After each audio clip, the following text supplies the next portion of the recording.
Somewhere in a temperature-controlled vault at Yale University, there is a book that has been sitting quietly for over 600 years, and in all that time, not a single person on Earth has been able to read it.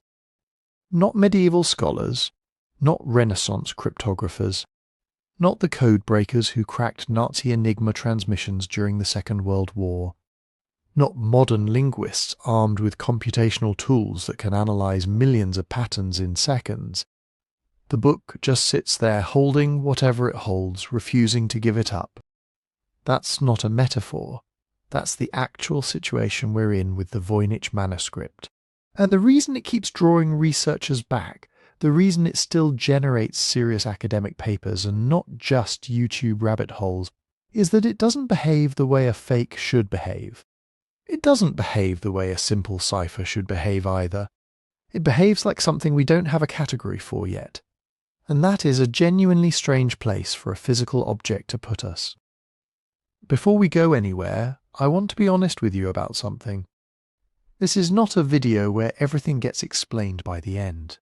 If you're looking for the reveal, the cracked code, the triumphant moment where the mystery dissolves, this isn't that. Because that moment hasn't happened.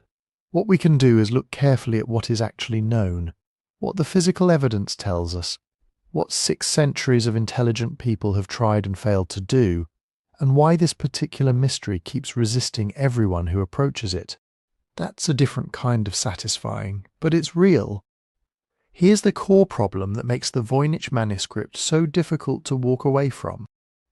The text inside it is consistent, it has structure, it has patterns that look like grammar.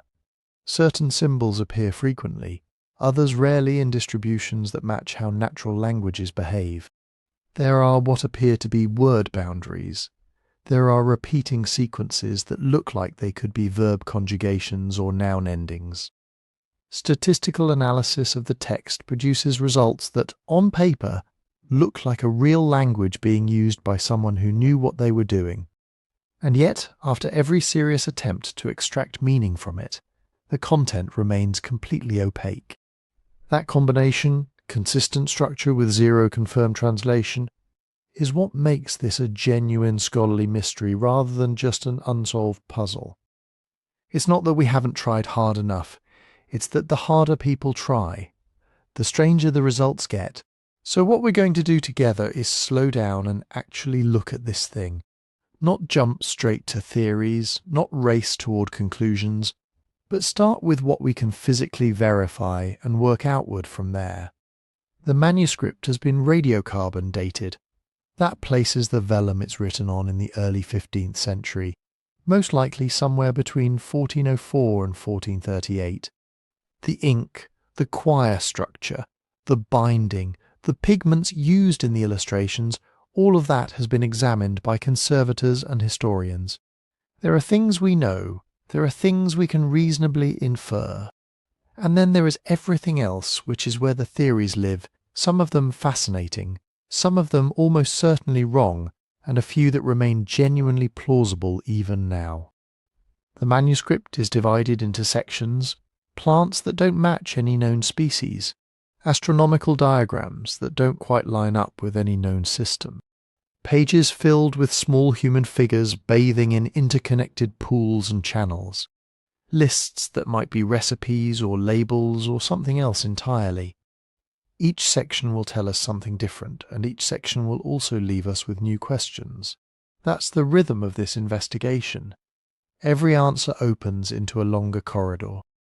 If you're listening to this at 2 in the morning with your eyes half closed, that's genuinely fine. That's actually kind of the right way to approach a mystery this old and this patient. Let me know in the comments where you're listening from and what time it is there. Seriously, I read those. There's something about knowing that someone in Stockholm is hearing this at 3 a.m. while someone in Melbourne is on their lunch break that makes the whole thing feel appropriately strange, which matches the subject matter perfectly. And if you prefer your listening completely free of interruption, no ads, no background music, just the voice and the material, you can follow along on Spotify. The link is in the description. That's where this sounds the way it was meant to. Now back to the book.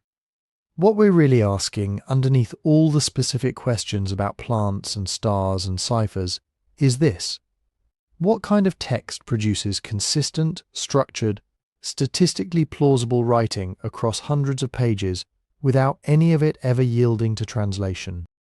The possibilities are narrow, and each one is unsettling in its own way. It could be a constructed language that no one ever learned to speak outside of one very secretive place. It could be an elaborate encryption of a real language, layered in ways that defeat even modern cryptanalysis. It could be a sophisticated hoax, built by someone who understood enough about how language looks to fake the appearance of meaning without ever including any. Or it could be something else, a category we haven't fully imagined yet, which is the kind of sentence that usually sounds like an excuse, but in this case is actually a live possibility. 600 years of silence from a book is remarkable. The fact that the silence has held through the age of computing, through the development of statistical linguistics, through every tool we've built for cracking codes and pattern-matching text, makes it something more than remarkable. It makes it genuinely worth sitting with, so that's what we're going to do.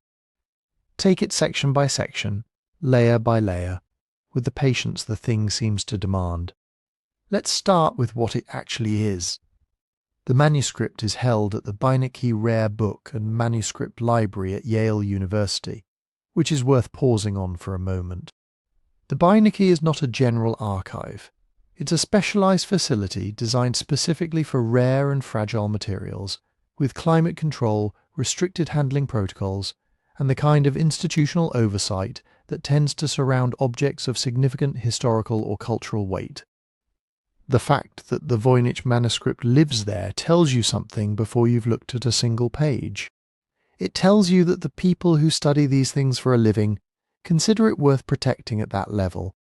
You can view high-resolution scans of the entire manuscript online for free, which Yale has made available through their digital collections.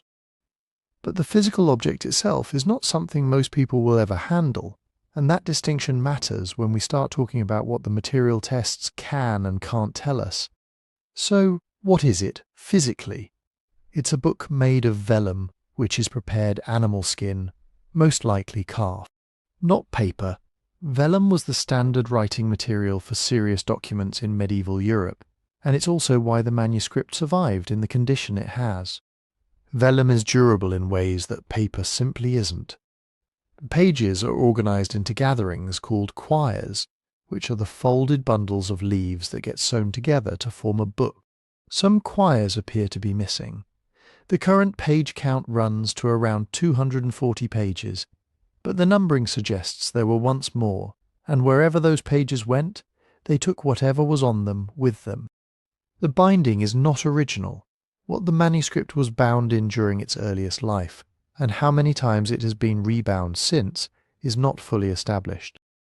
The current binding is later, which means the quire structure and the physical sequencing of the pages are things scholars have had to reason about partly through content rather than being able to rely on a binding that was there from the beginning. That's a constraint worth keeping in mind. Radiocarbon dating was carried out in 2009 by the University of Arizona, and those results are the closest thing we have to a firm anchor in time. The vellum itself dated to a range of roughly 1404 to 1438, with the highest probability cluster pointing toward the early decades of the 15th century. This is important, and also limited in specific ways. What was dated was the vellum, the animal skin, not the ink on top of it. It's theoretically possible to write on old vellum, though doing so convincingly across 240 pages of highly consistent text would be an extraordinary effort, and most researchers treat the dating as a reliable indicator of when the manuscript was actually created. But it's worth being precise about what the test measured, because that precision is part of how we avoid overclaiming. The vellum is early 1400s. The writing on it is very probably from around the same period. Those are slightly different statements, and the difference matters when someone asks how confident we are. The ink has been analysed as well. X-ray fluorescence studies found it consistent with iron gall ink, which was the standard ink of medieval European scribes. The pigments used in the illustrations have also been examined, and they are consistent with materials available in 15th century Europe. None of the material tests have produced results that contradict the radiocarbon dating, and none have uncovered anything that would be anomalous for a genuine medieval manuscript. What the tests have not done is tell us who made it, where exactly in Europe it was made, or in what language. The materials are authentic to a time and a broad region. They don't narrow it further than that. When you look at the pages themselves, one of the things that strikes researchers immediately is the consistency of the scribal hand. The text runs in lines with fairly regular spacing. The baseline is steady. The symbol forms are executed with what looks like practiced fluency, not the hesitation you'd expect from someone laboriously copying an invented system one character at a time. Some researchers believe they can identify more than one hand in the manuscript, suggesting multiple scribes, but even if that's true, the overall visual coherence of the text is striking. It doesn't look like someone was making it up as they went. It looks like someone who knew what they were writing. The illustrations complicate and enrich this picture considerably. Large sections of the manuscript contain full-page or multi-page fold-out images. There are fold-out astronomical diagrams. There are botanical illustrations, one plant per page in most cases, drawn with what looks like genuine observational intent, even though the plants themselves don't cleanly match any known species. There are pages showing small human figures in pools and channels connected by what might be plumbing or might be something more symbolic. These images constrain interpretation in both directions. They suggest the manuscript is organized thematically, that whoever made it had something specific in mind for each section. But they also resist easy categorization because the plants aren't identifiable. The astronomical diagrams don't align neatly with known medieval systems, and the bathing figures don't match any single tradition scholars have been able to pin down. What we can take from all of this without overreaching is that the Voynich Manuscript is a genuine medieval artifact, produced on authentic materials from the early 15th century, written in a consistent and apparently practiced script organized into thematic sections with illustrations that show real effort and intention, and produced by someone or a small group of someones who clearly knew what they were doing, even if we have no idea what they were actually doing.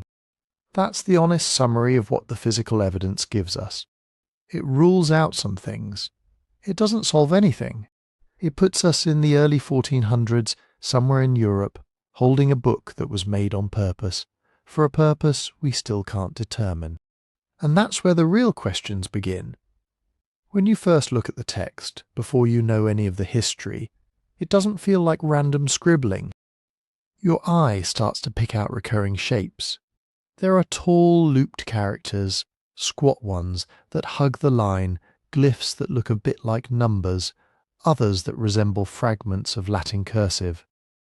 Certain clusters keep coming back again and again, in different places, on different pages, in different sections. Your brain, which is extremely good at pattern detection whether you want it to be or not, starts whispering, "This is writing." And in some important ways it behaves like writing. The symbols that researchers call glyphs are not just scattered arbitrarily. They appear in sequences that have clear internal structure.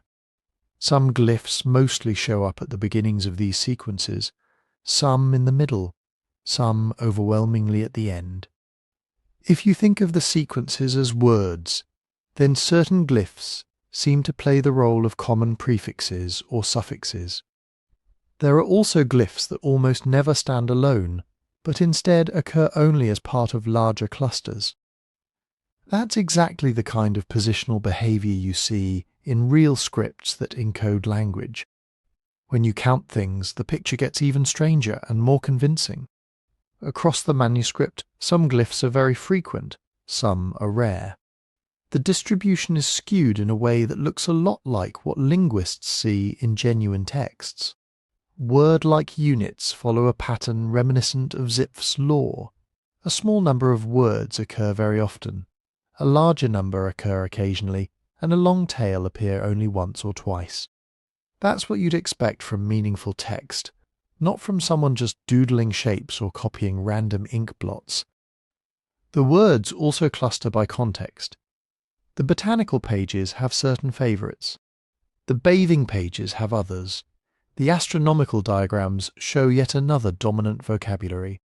There's overlap, but also clear section-specific tendencies, the same way a medical textbook will contain more instances of artery and lesion than a book of poetry. That doesn't tell us what any of the words mean. It does tell us the system is not behaving like noise. It's not just frequencies. There are constraints. Some letters hardly ever follow others. Certain combinations that would be easy to write, mechanically, simply don't occur. That kind of pattern, where the script seems to have hidden grammatical rules about what can go where, is one of the reasons so many cryptographers, linguists and statisticians are reluctant to dismiss the whole thing as a hoax. If this is nonsense, it is exquisitely structured nonsense. At the same time, the manuscript doesn't present as a single, perfectly uniform hand from beginning to end. Scholars who've spent years staring at the pages have proposed that there are at least two major scribal hands in the text, sometimes labelled Scribe 1 and Scribe 2, with a few suggesting even more fine-grained distinctions. These hands differ in subtle but consistent ways: the angle of certain strokes, the way particular glyphs are formed, the tightness of the line spacing, even the relative thickness of curves versus straight segments. One scribe tends to write slightly more compactly, another leaves more vertical breathing room. These aren't the wild differences you'd expect between unrelated people learning an invented code from scratch. They look more like the variations you see between scribes trained in the same script, or the same person writing under different conditions over time. What that implies is important. Multiple trained hands suggest that whatever this system is, it could be something more than a private idiosyncrasy. It might have been taught, at least within a small circle. It might have had a life outside this single book, in other documents that haven't survived or simply haven't been recognized. This is speculation, but it flows from a basic observation. The script is stable enough that more than one person can use it consistently. For all that apparent regularity, there are basic things we don't know with full confidence.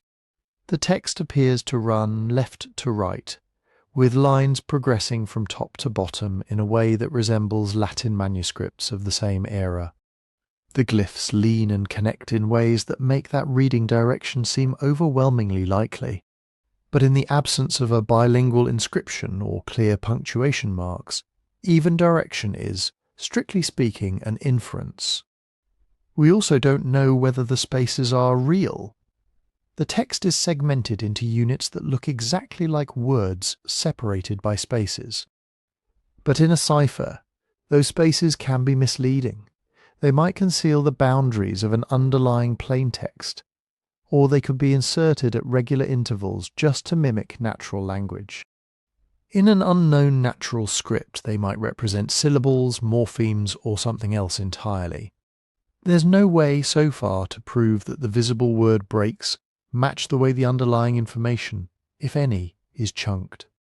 Most fundamentally, we have no direct handle on phonetic value.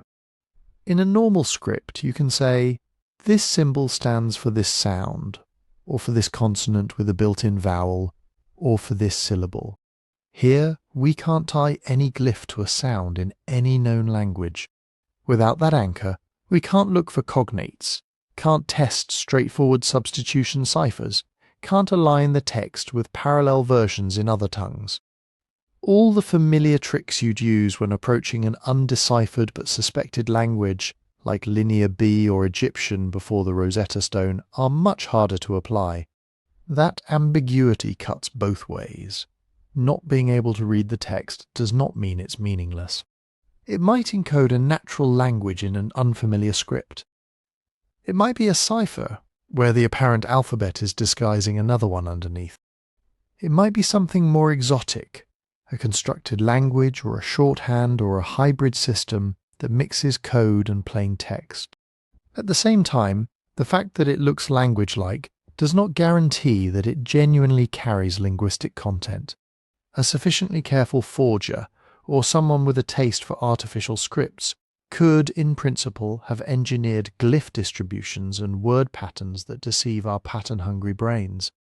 This is where a particular danger creeps in. If you assume from the start that the manuscript is meaningless, you will inevitably interpret every regularity as an artifact of your own method or as proof of self-delusion in others. If you assume from the start that it must be meaningful, you will be tempted to see significance in every fluctuation and to declare decipherments on the flimsiest of correspondences. Both assumptions harden into dogma very quickly, and once they do, the manuscript stops being a puzzle and becomes a mirror. To try to keep the discussion on firmer ground, researchers have done something very simple and very powerful.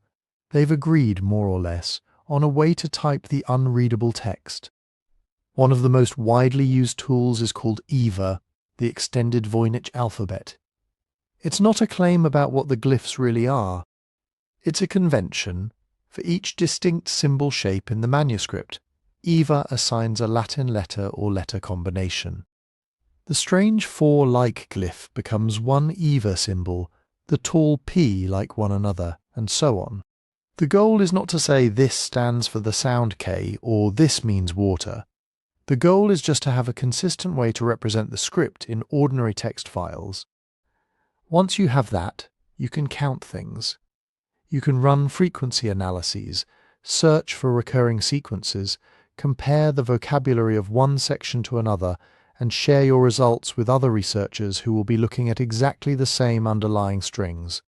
EVA and similar transcription systems turn the opaque handwritten script into machine-readable data, without smuggling in assumptions about language or meaning. They let cryptographers test cipher hypotheses, let linguists probe for statistical signatures of natural language, and let skeptics check whether an apparent pattern is robust or just an illusion.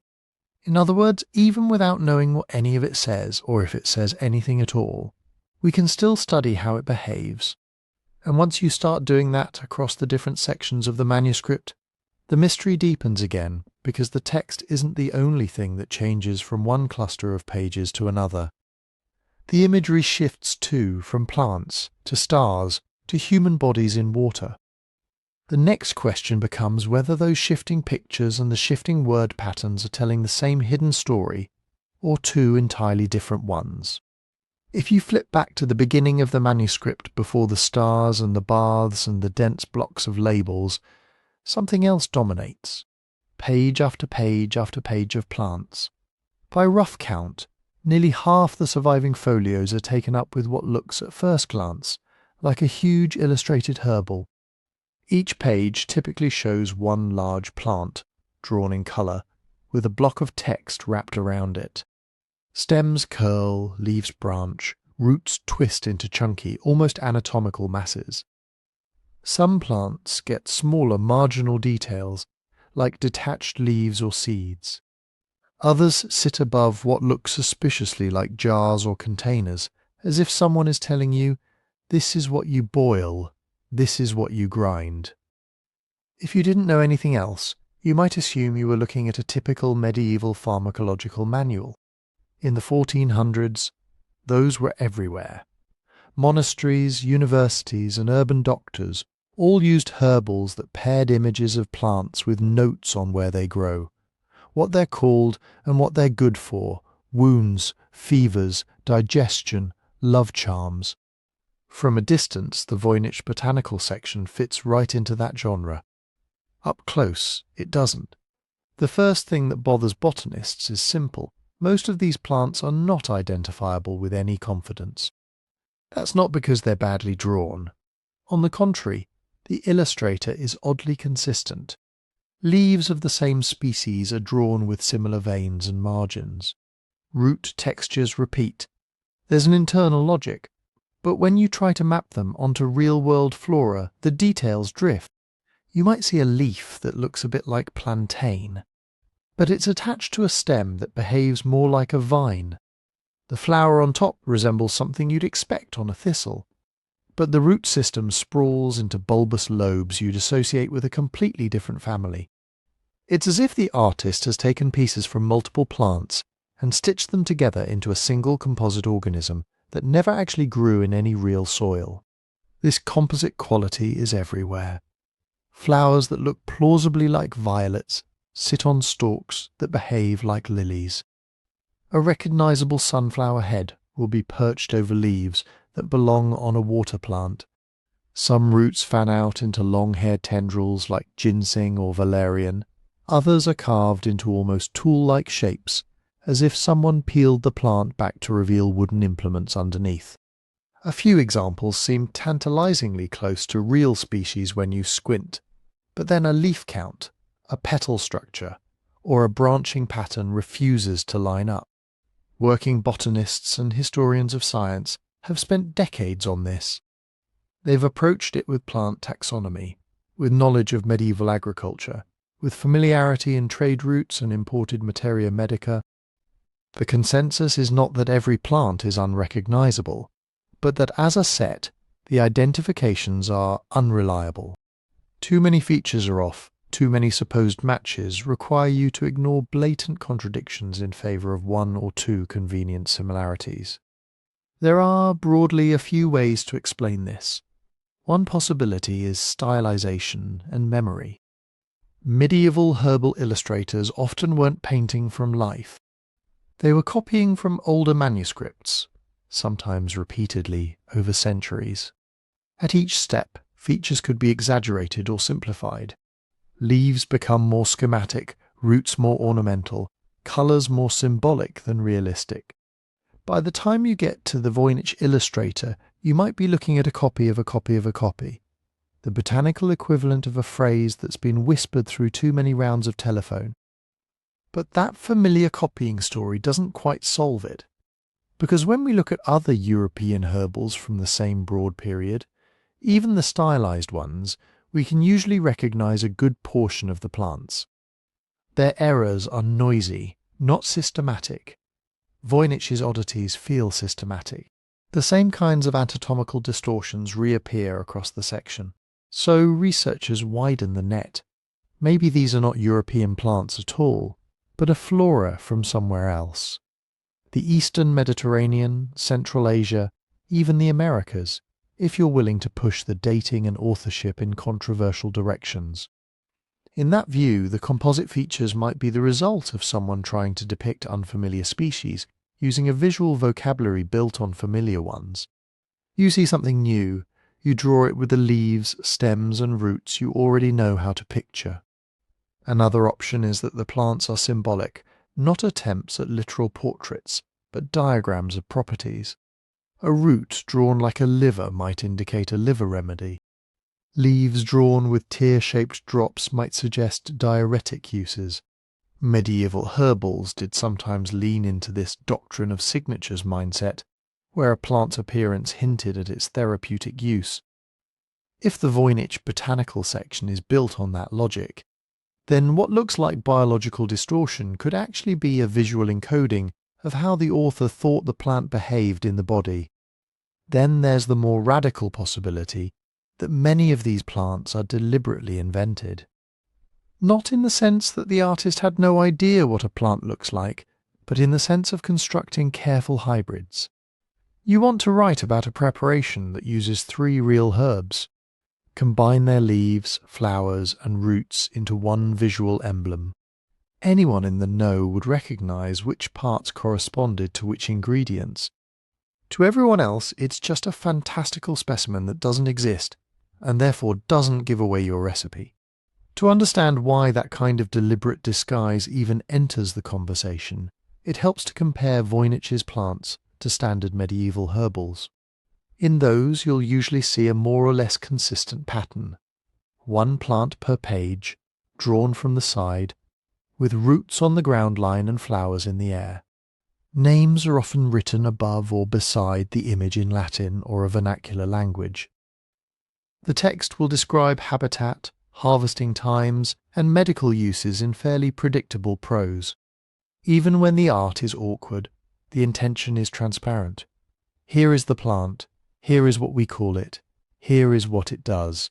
The Voynich botanical pages echo the layout, big central plant, text around it, but break away from the rest. There are no recognizable plant names. The text doesn't fall into obvious headings. Some pages include what look like cutaway views of roots inside jars or pots. Others show roots shaped almost like organs laid out for inspection. The colours are consistent across the section, but they don't map neatly onto realistic pigmentation. Blue-green leaves appear where you'd expect dull green. Roots that should be pale are painted in rich browns, or vice versa. Those pots and carefully rendered roots hint at practical intent. In many medical manuscripts, the most attention goes to the parts you actually harvest. The rhizomes you dry, the bark you strip, the tubers you boil. The Voynich illustrator clearly cared about those too. The underground parts are often more complex and emphasized than the visible stems and flowers, as if the business end of the plant lives beneath the soil.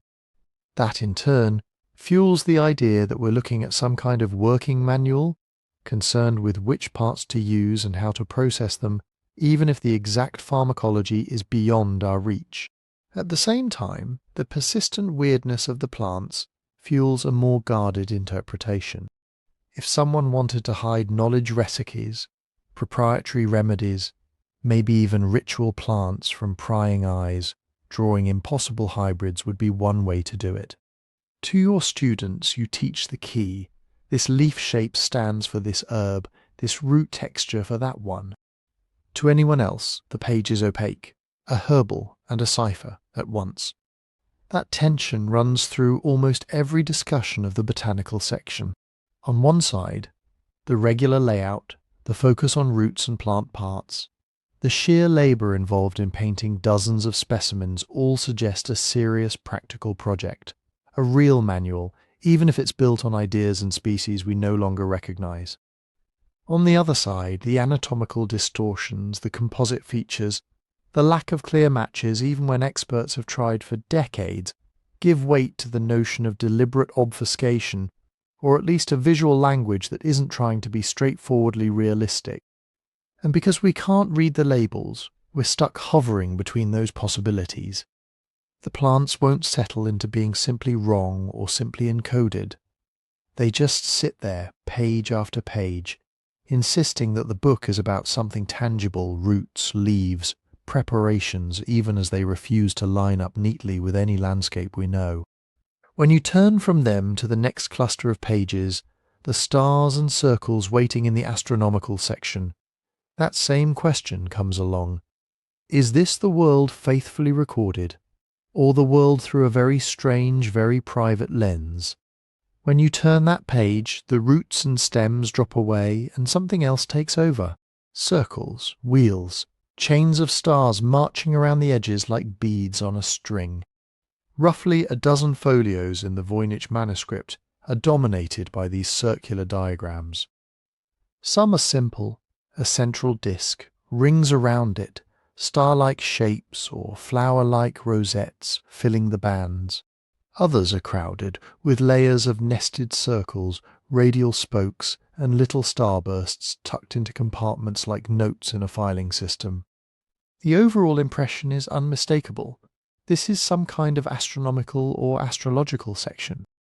Medieval Europe loved this kind of imagery. Manuscripts from the same broad era are full of zodiac wheels, calendars of saints and feast days, diagrams of planetary motions and eclipses. To a reader familiar with that tradition, the Voynich diagrams feel eerily close to home. But as with the plants, almost nothing lines up cleanly once you lean in. Several pages show sequences that look very much like a zodiac series. There are figures that resemble rams, bulls, maybe a pair of fish, maybe a crab.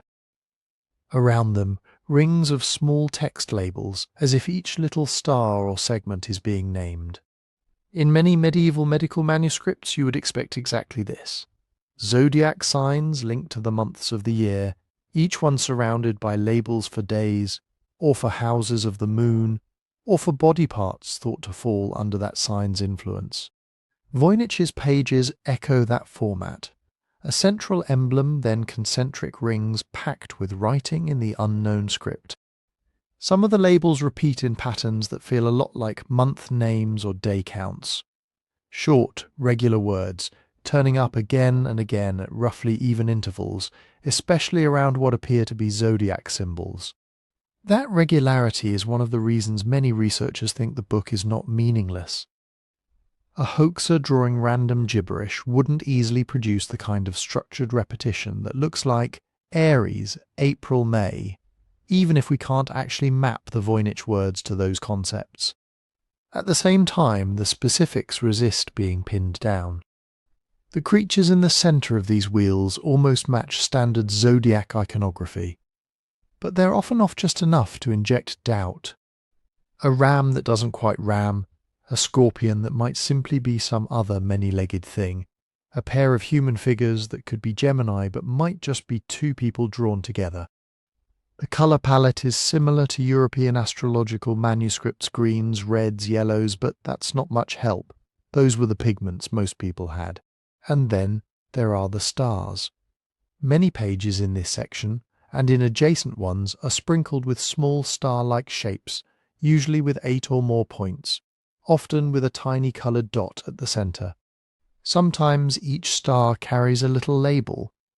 Sometimes they cluster around the edges of circular frames, as if each one marks a specific day, or a degree of the sky, or a station of some invisible journey.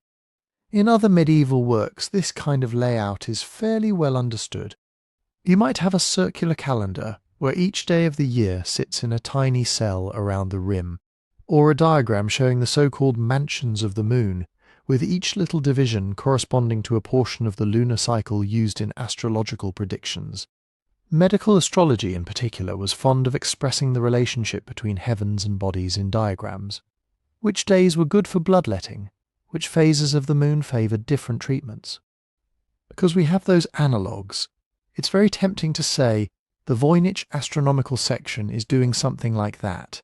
The structure nudges you in that direction.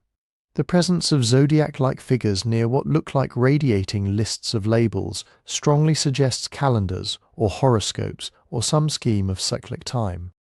The repetition patterns in the text hint at recurring units, months, days, or some equivalent.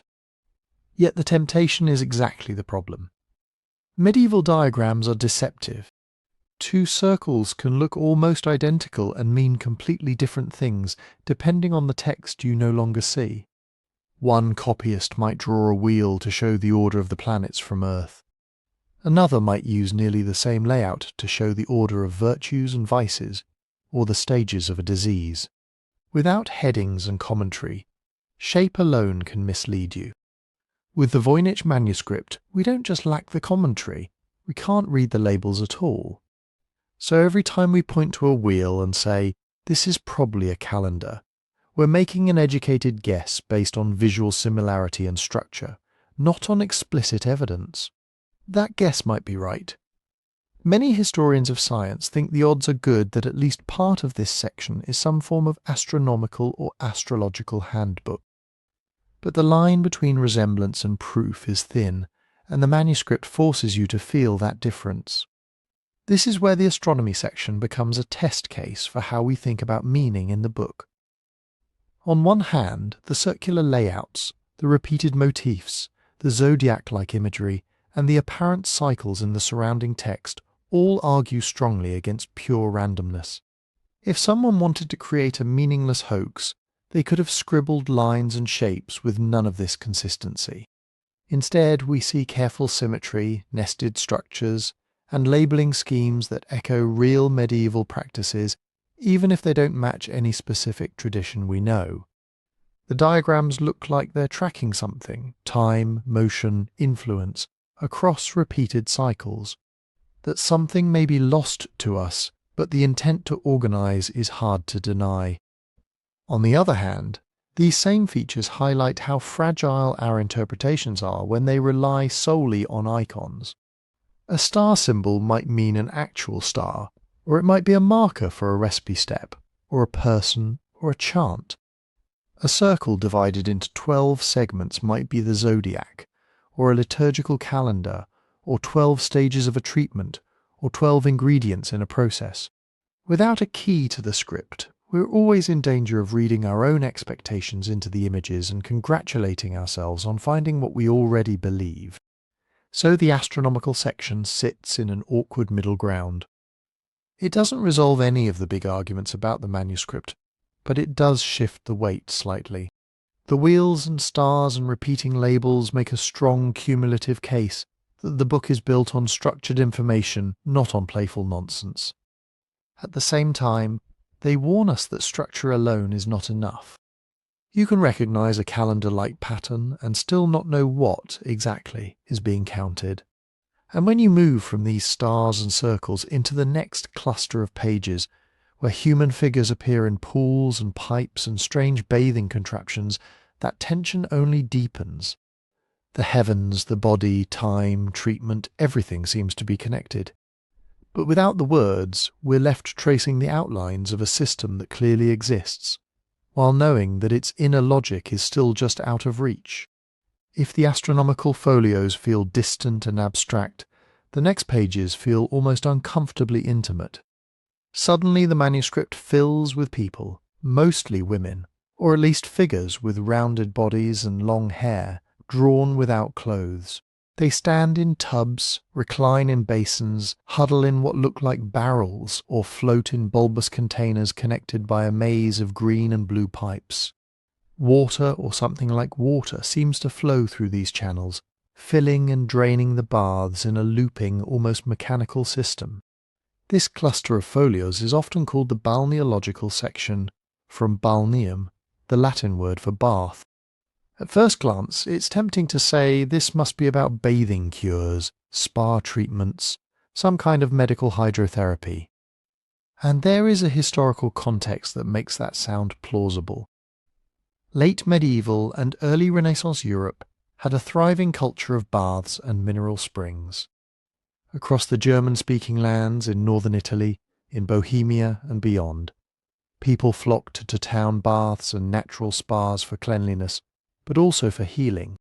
Physicians wrote treatises explaining which baths were good for which ailments, which waters were hot and dry or cold and moist, in the language of humoral medicine. They diagrammed bathhouses, described sequences of immersion and rest, and sometimes linked particular springs to astrological conditions. Some of those texts are illustrated. We have manuscripts showing people soaking in communal pools, steam rising, attendants standing by. We have images of spring complexes with channels bringing specific mineral waters into separate tubs. If you place those next to the Voynich bathing pages, there is a family resemblance. Clusters of figures in tubs, water running through connected basins, a sense of organized treatment rather than casual washing. But, as always with this manuscript, the resemblances stop just where you want them to deepen. Medieval balneological diagrams typically come with clear labels, the name of the town, the source of the spring, the recommended therapy. In the Voynich pages there are labels, but they're in the unreadable script. Short words near individual figures, longer lines of text along the margins, or winding around the pipe-like structures. To a contemporary reader, those scribbles would have been the key that turned the pictures into instructions. To us, the pictures are all we have, and they're strange enough on their own. Some images show what look like transparent or half-open vessels, with the nude figures standing inside them, as if in glass vats. Elsewhere, bodies appear to be moving through pipe systems, as if the channels carry not only water but people or perhaps internal fluids represented as people.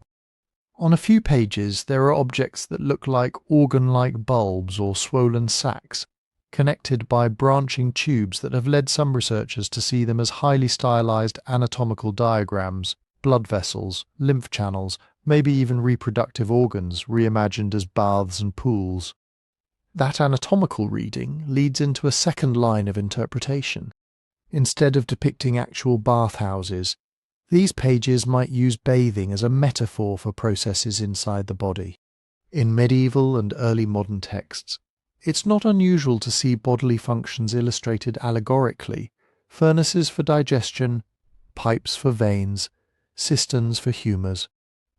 If the author of the Voynich Manuscript wanted to show circulation or purification, or some imagined flow of vital forces, it would make sense to borrow the visual language of baths and channels that readers already knew from spa medicine.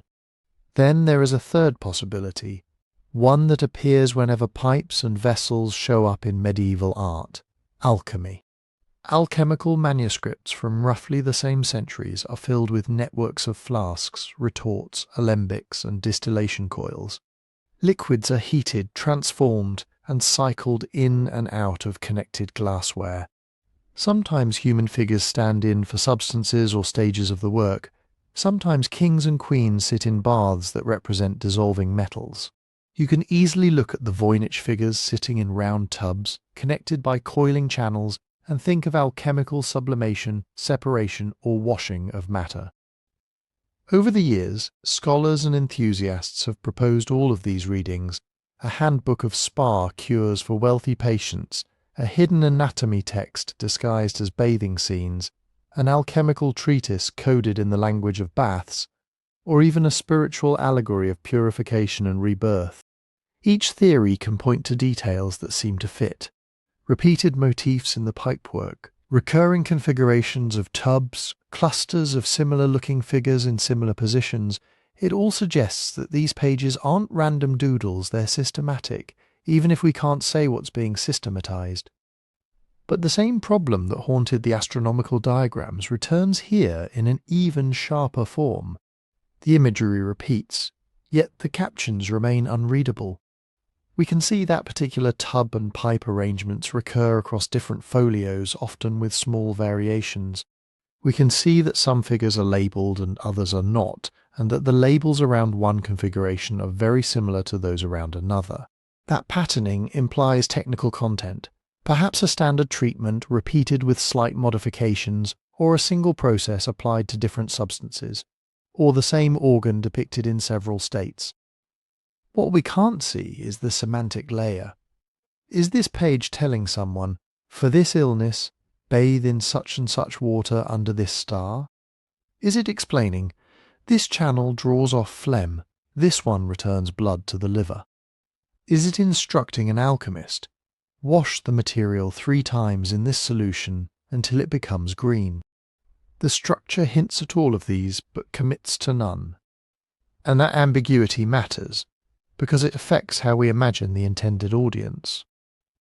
If this is a balneological handbook, perhaps the book was aimed at a physician working in or around a spa town, or at an educated layperson wealthy enough to travel for cures.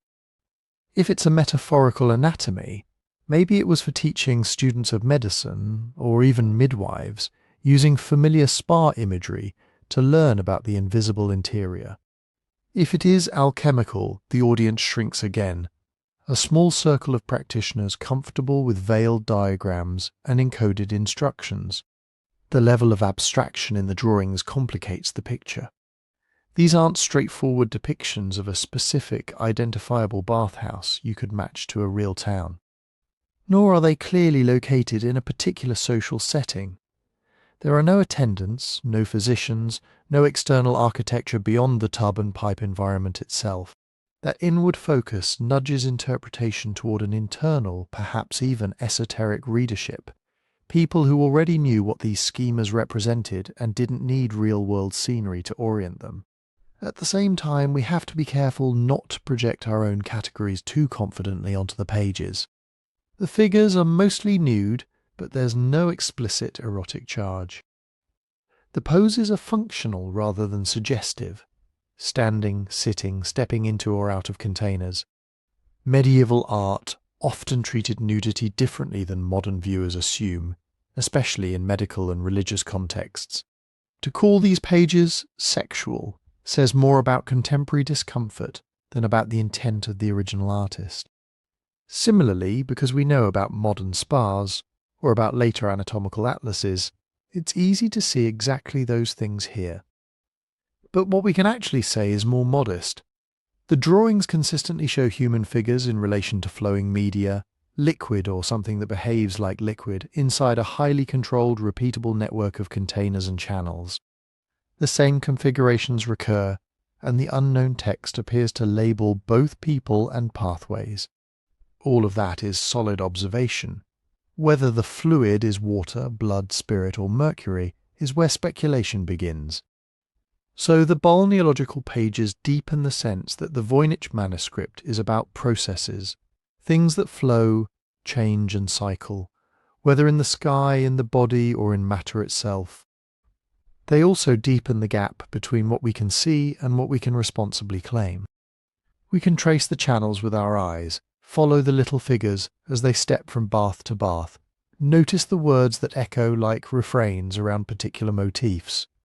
But until the script yields, those baths remain sealed. We're watching a carefully designed system at work, unable to say exactly what is being purified, transformed, or healed. After all that liquid motion, the manuscript begins to quiet down. The later folios shift away from full-page scenes and return to something more compact, almost modest. Many of these pages are grouped under what scholars sometimes call the pharmaceutical and recipe sections, though those labels are guesses more than translations. On the so-called pharmaceutical pages, the big, strange plants of the early section come back, but in a reduced, almost dismantled form. Instead of a single towering specimen per page, you get clusters of smaller botanical fragments. A root here, a leaf there, a flower or seed head, neatly isolated from its stem. They're arranged along the margins and between columns of text, almost like ingredients laid out on a workbench. Beside them, or beneath them, stand rows of jars. They're not photorealistic, of course. They're stylized little containers, variously shaped, some with necks and lids, some more like squat pots or apothecary flasks. If you leaf through herbal and medical manuscripts from the 15th century, you start to recognize a pattern. Practical medical books, especially those used by physicians and apothecaries, often show plants paired with the jars that would hold their preparations, syrups, unguents, distilled waters, powders. The Voynich jars fit into that visual tradition just enough to be familiar.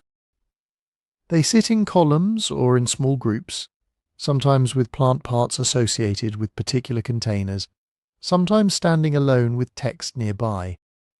There's a sense that we're looking at a catalogue of substances, what later printed books would call a pharmacopoeia compressed onto vellum. Then, as we move even closer to the end, the illustrations thin out further. The final quires are mostly text, broken into short paragraphs, each one introduced by a star-shaped bullet. To a modern reader, it feels instantly recognizable. A list. Not continuous prose, not a narrative flowing from sentence to sentence, but discrete entries, each unit bounded and rhythmically similar on the page. That list, like formatting, matters, because it tells us something about how the book may have been used. Medieval, medical, and technical manuscripts often end with collections of recipes, rules, or notes, condensed, working material that can be consulted quickly. A physician's notebook might have pages of, "For fever, do this. For wounds, mix that," each marked with a sign or initial to separate one recipe from the next. Household books, too, are full of short stand-alone instructions, dye recipes, dietary guidelines, charms, and prayers. The Voynich's final sections fit that pattern more than they resemble a philosophical treatise or a narrative text. Whatever those starred paragraphs say, their visual organization suggests practical compilations, the kind of thing you flip open to the right page, run your finger down the margin, and find the particular entry you need. And yet, as always, the specifics elude us. We can't read a single one of those rekhikis. We only have their cadence on the page. That cadence, though, is more informative than it first appears. Even without understanding the words, scholars can study the scribal rhythm, how long typical paragraphs are, how frequently certain word shapes recur, where lines tend to break. In the pharmaceutical section, for instance, We can watch how text clusters around particular plant parts or jars, where the labels are shorter than the blocks of running script, whether certain recurring words appear in positions that look like units of measure, verbs, or ingredient names. The spacing and paragraphing become a kind of X-ray of the unknown language. Does the scribe favour evenly sized chunks, or do some entries expand over many lines? Do line endings coincide with syntactic units, or are they dictated purely by page width? Those are the kinds of questions that later statistical and linguistic studies would lean on, trying to decide whether this is natural language, an enciphered text, or an elaborate hoax following invented rules. Around the edges of these quieter pages, something else appears. Marginalia, on a few folios, most famously on the very last page. There are faint notes written in what looks like ordinary late medieval hands, using recognizable letters. They are fragmentary, hard to read, and heavily debated, but they're not in the Voynich script. Some look like they might be in a Romance language, perhaps heavily abbreviated vernacular.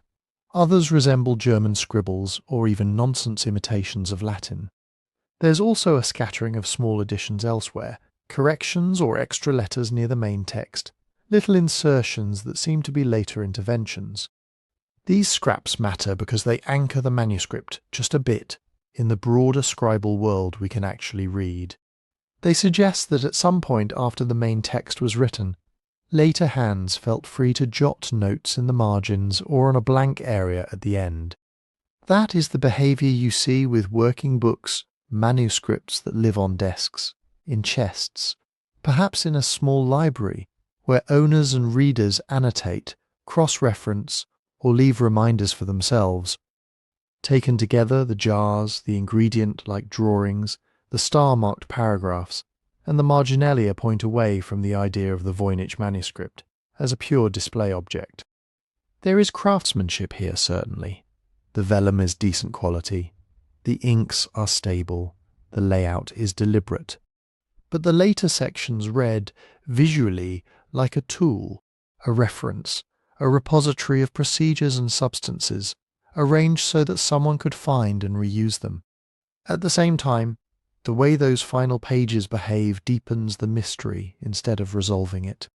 If the end of the book had turned out to be, say, a colophon naming the author, the patron, and the purpose, this book of herbs and baths and stars was written in such and such a place, in such and such a year, for the benefit of, we would at least know what story we were inside. Instead, we have a closing section that looks exactly like the practical back matter of a medical or technical compendium, but in a script no one can read, for substances we can't securely identify, ending with marginal notes that seem to gesture toward familiarity and then dissolve under scrutiny. The structure says recipe book. The aesthetics say carefully planned compendium. The physical wear patterns and the palimpsest of later scribbles hint that someone at least treated it as a usable volume rather than a showpiece locked away. Yet the content remains sealed. These last quiet pages don't finally speak, they just change the register of the silence. After plants, stars, baths and flowing pipes, the manuscript closes with lists and fragments, as if to remind us that whatever knowledge it once held was not a single grand secret, but 100 small practical ones, each neatly starred, each patiently copied, each now just beyond our reach.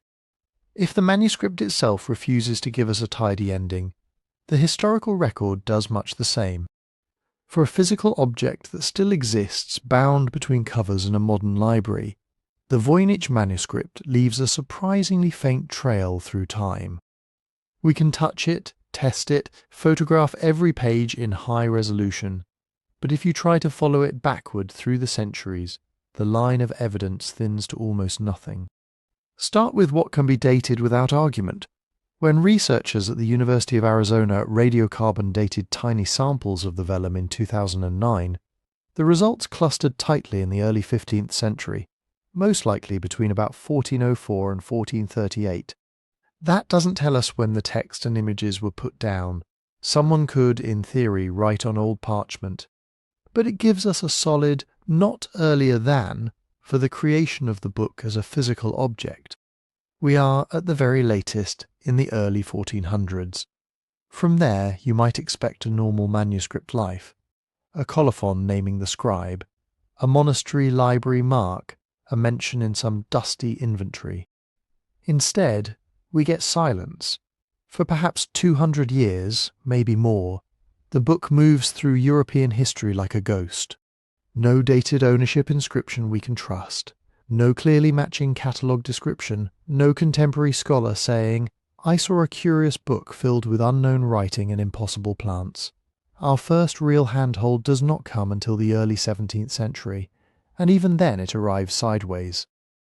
In 1639, an erudite Prague physician named Johannes Marcus Marci sat down to write a long letter to an older colleague and friend, the Jesuit polymath Athanasius Kircher in Rome. Along with the letter, Marci sent a strange manuscript, asking Kircher if he could read it. The covering note is preserved today, on brittle paper, its ink browned with age.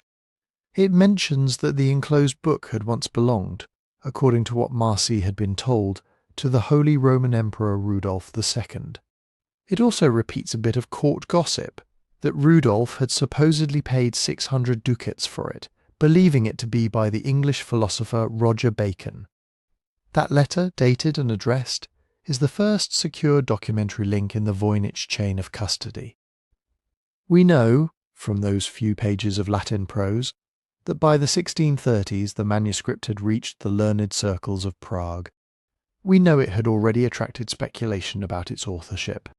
And we know that Marci thought Kircher, famed for his interest in ancient scripts and Oriental languages, might be able to do what no one in Bohemia had done, make it speak. Attached to that letter is a name that will loom large later on, Georg Barisch. Barisch was a Prague alchemist and collector, a man obsessed enough with the unreadable manuscript that, years before Marci wrote to Kircher, he had already sent excerpts of the script to Rome, begging for help. One of Barisch's earlier letters to Kircher survives. In it, he describes the book as a mysterious volume he cannot interpret, one he suspects hides great secrets. Between Barisch, Marci, and Kircher, we get our first little constellation of people around the manuscript. It sat in Barisch's collection, confusing him. It passed, upon his death, into the hands of Marci, his friend and fellow scholar. Marci mailed it to Kircher at the Collegio Romano, hoping the great decipherer would crack it. Those are not myths, they are documented steps, underwritten by ink, dates, and institutional archives. Everything else around that early modern moment has to be handled more carefully. Did Rudolf II really own the book, as Marci's letter reports? It is possible Rudolf did collect unusual manuscripts and curiosities in Prague. He was known to spend large sums on alchemical and astrological works, to patronize natural philosophers, to surround himself with things that promised hidden knowledge. A lavish, indecipherable codex would have fit his tastes beautifully. But the claim that he bought this particular manuscript for 600 ducats rests on Marci's report of hearsay. No independent record in Rudolf's inventories mentions a volume that clearly matches the Voynich. So historians can say, this tradition exists and it is plausible. They cannot say, Rudolf II definitely owned it, and here is the receipt. The same pattern holds for the supposed Roger Bacon connection. By the 17th century, Bacon had become a kind of legendary figure in the European imagination. A medieval wizard scientist, a man of forbidden optics and secret experiments. Attributing an anonymous, opaque manuscript to him was a way of elevating its cachet. It doesn't mean the attribution is correct. No reference to the Voynich appears in Bacon's own works, and the style and imagery of the manuscript sit more comfortably in the 15th century than in the 13th. Modern scholars treat the Bacon story as an instructive rumour rather than a fact. This is what it means to reconstruct a timeline from fragments. We rely on letters like Marcy's, on Barish's pleas to Kircher, on marginal notes and library inventories that might or might not refer to our book. Each scrap is a data point. Some line up neatly, others float nearby, suggestive but unanchored. In between them lie decades or centuries where the manuscript's location, owner, and status are entirely unknown. Those gaps are fertile ground for imagination, but also for confusion. Whenever the archival record goes quiet, secondary stories tend to rush in. Maybe the book spent time in a monastery famous for herbal lore. Maybe it sat on the shelf of some shadowy alchemist. Maybe it travelled across borders in the luggage of diplomats, or was copied from an even older, lost original. None of those things are impossible. All of them are, at present, speculative. Without a dated inscription, a matching catalogue entry, or a corroborating letter, they remain narrative possibilities, not history. Separating those two categories, what is proven and what is merely likely, is especially important with the Voynich Manuscript, because the object itself encourages fantasy. It looks like a prop from a story about secret orders and forgotten sciences. It seems to demand a dramatic past, illicit scholars, coded correspondences, hidden sects. And historians are human. They feel the pull of a satisfying arc, just like everyone else. But when your subject has already attracted more than a century of wild claims, there is a real value in moving slowly, evidence first, instead of asking, what's the most exciting origin story we can tell? We start with, what pieces of paper actually survive, and what do they really say? Doing that produces a more modest but more reliable timeline. We can say with confidence that the vellum was prepared in the early 1400s. We can say that by the early 1600s, the manuscript was in Prague, in the possession of Georg Baruch Barish, then Johannes Marcy. We can say that around 1665 or 1666, Marcy sent it to Athanasius Kircher in Rome. After that, we lose sight of it entirely for more than 200 years, until it reappears in the holdings of the Collegio Romano, and is eventually sold in the early 20th century to a Polish-Lithuanian book dealer named Wilfrid Voynich. Between those anchors there are chains of custody that are plausible but unproven. Perhaps the book really did pass through Rudolf II's palace. Perhaps it moved from imperial collections into private hands during the upheavals of the 30 Years' War. Perhaps it sat in Jesuit libraries, largely ignored, until someone in the 19th century quietly catalogued it as just another codex with unknown writing. Any of these could be true. None of them have yet been nailed down with the kind of documentation we would accept in a less glamorous case. Still, even this partial reconstruction has consequences. It tells us that by the time Voynich bought the manuscript in 1912, it had already been puzzling scholars for at least 300 years. It tells us that early modern intellectuals like Baresh and Marcy treated it not as a prank, but as a serious, if infuriating object of study. And it brings into our field of view three key figures who will shape the next phases of the story: Rudolf II, the emperor around whom legends crystallize; Athanasius Kircher, the 17th century polymath, who collected unreadable scripts the way others collected fossils; and Wilfrid Voynich himself, whose discovery dragged this quiet codex out of a Jesuit chest and into the glare of 20th century speculation. In the next turns of the narrative, those personalities step out of the archival footnotes and onto the main stage. The manuscript does not speak, but emperors, Jesuits, and booksellers do. And the way they talk about it will shape how generations after them imagine what this stubborn little book might be. To understand why Rudolf II's name clings so stubbornly to the Voynich Manuscript, you have to picture the world he built around himself in Prague. Rudolf became Holy Roman Emperor in the late 16th century, and instead of ruling from Vienna, as his predecessors had done, he drew power inward and upward to Prague Castle. Over the decades, he turned it into something between a court, a laboratory, and a cabinet of curiosities. He collected paintings and mechanical automata, astronomical instruments and stuffed animals, alchemical glassware and strange stones. He invited mathematicians, astrologers, natural philosophers, and outright occultists to live and work under his protection. This was the court of Tycho Brahe, the Danish astronomer whose careful star measurements would later underpin Kepler's laws of planetary motion. It was the court of Johannes Kepler himself, hired originally as an imperial mathematician and horoscope caster. It was also the court where alchemists promised gold and elixirs of life in smoky laboratories where physicians tried to reconcile Galenic medicine with new chemical remedies, where astrology was not a parlour game, but a tool of statecraft. In that environment, an undeciphered manuscript filled with plants that don't quite exist, naked bodies in baths and tubes, and elaborate diagrams of stars and zodiac signs would not have been out of place. It would have been exactly the sort of object Rudolf liked to acquire, a book that hinted at secret knowledge, that seemed to sit at the crossroads of medicine, botany, and celestial influence.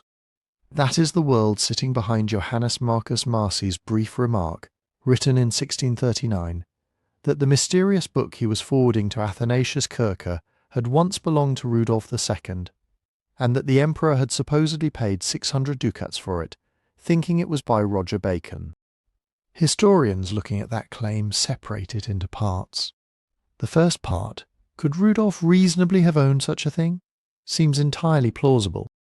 We know from other documents that he paid high prices for manuscripts of alchemy, astrology, and natural magic, inventories of his Kunstkammer, his art and curiosity cabinets, list all manner of exotic objects and strange books. Rudolf's collecting habits leaned heavily toward things that were rare, obscure, or difficult to interpret. A lavish codex on fine vellum, written in an unknown script, decorated with enigmatic diagrams and herbal images, would have fit seamlessly on his shelves beside grimoires and alchemical treatises. The second part, did he specifically pay 600 ducats for this book, believing it to be a work of Roger Bacon, is more fragile.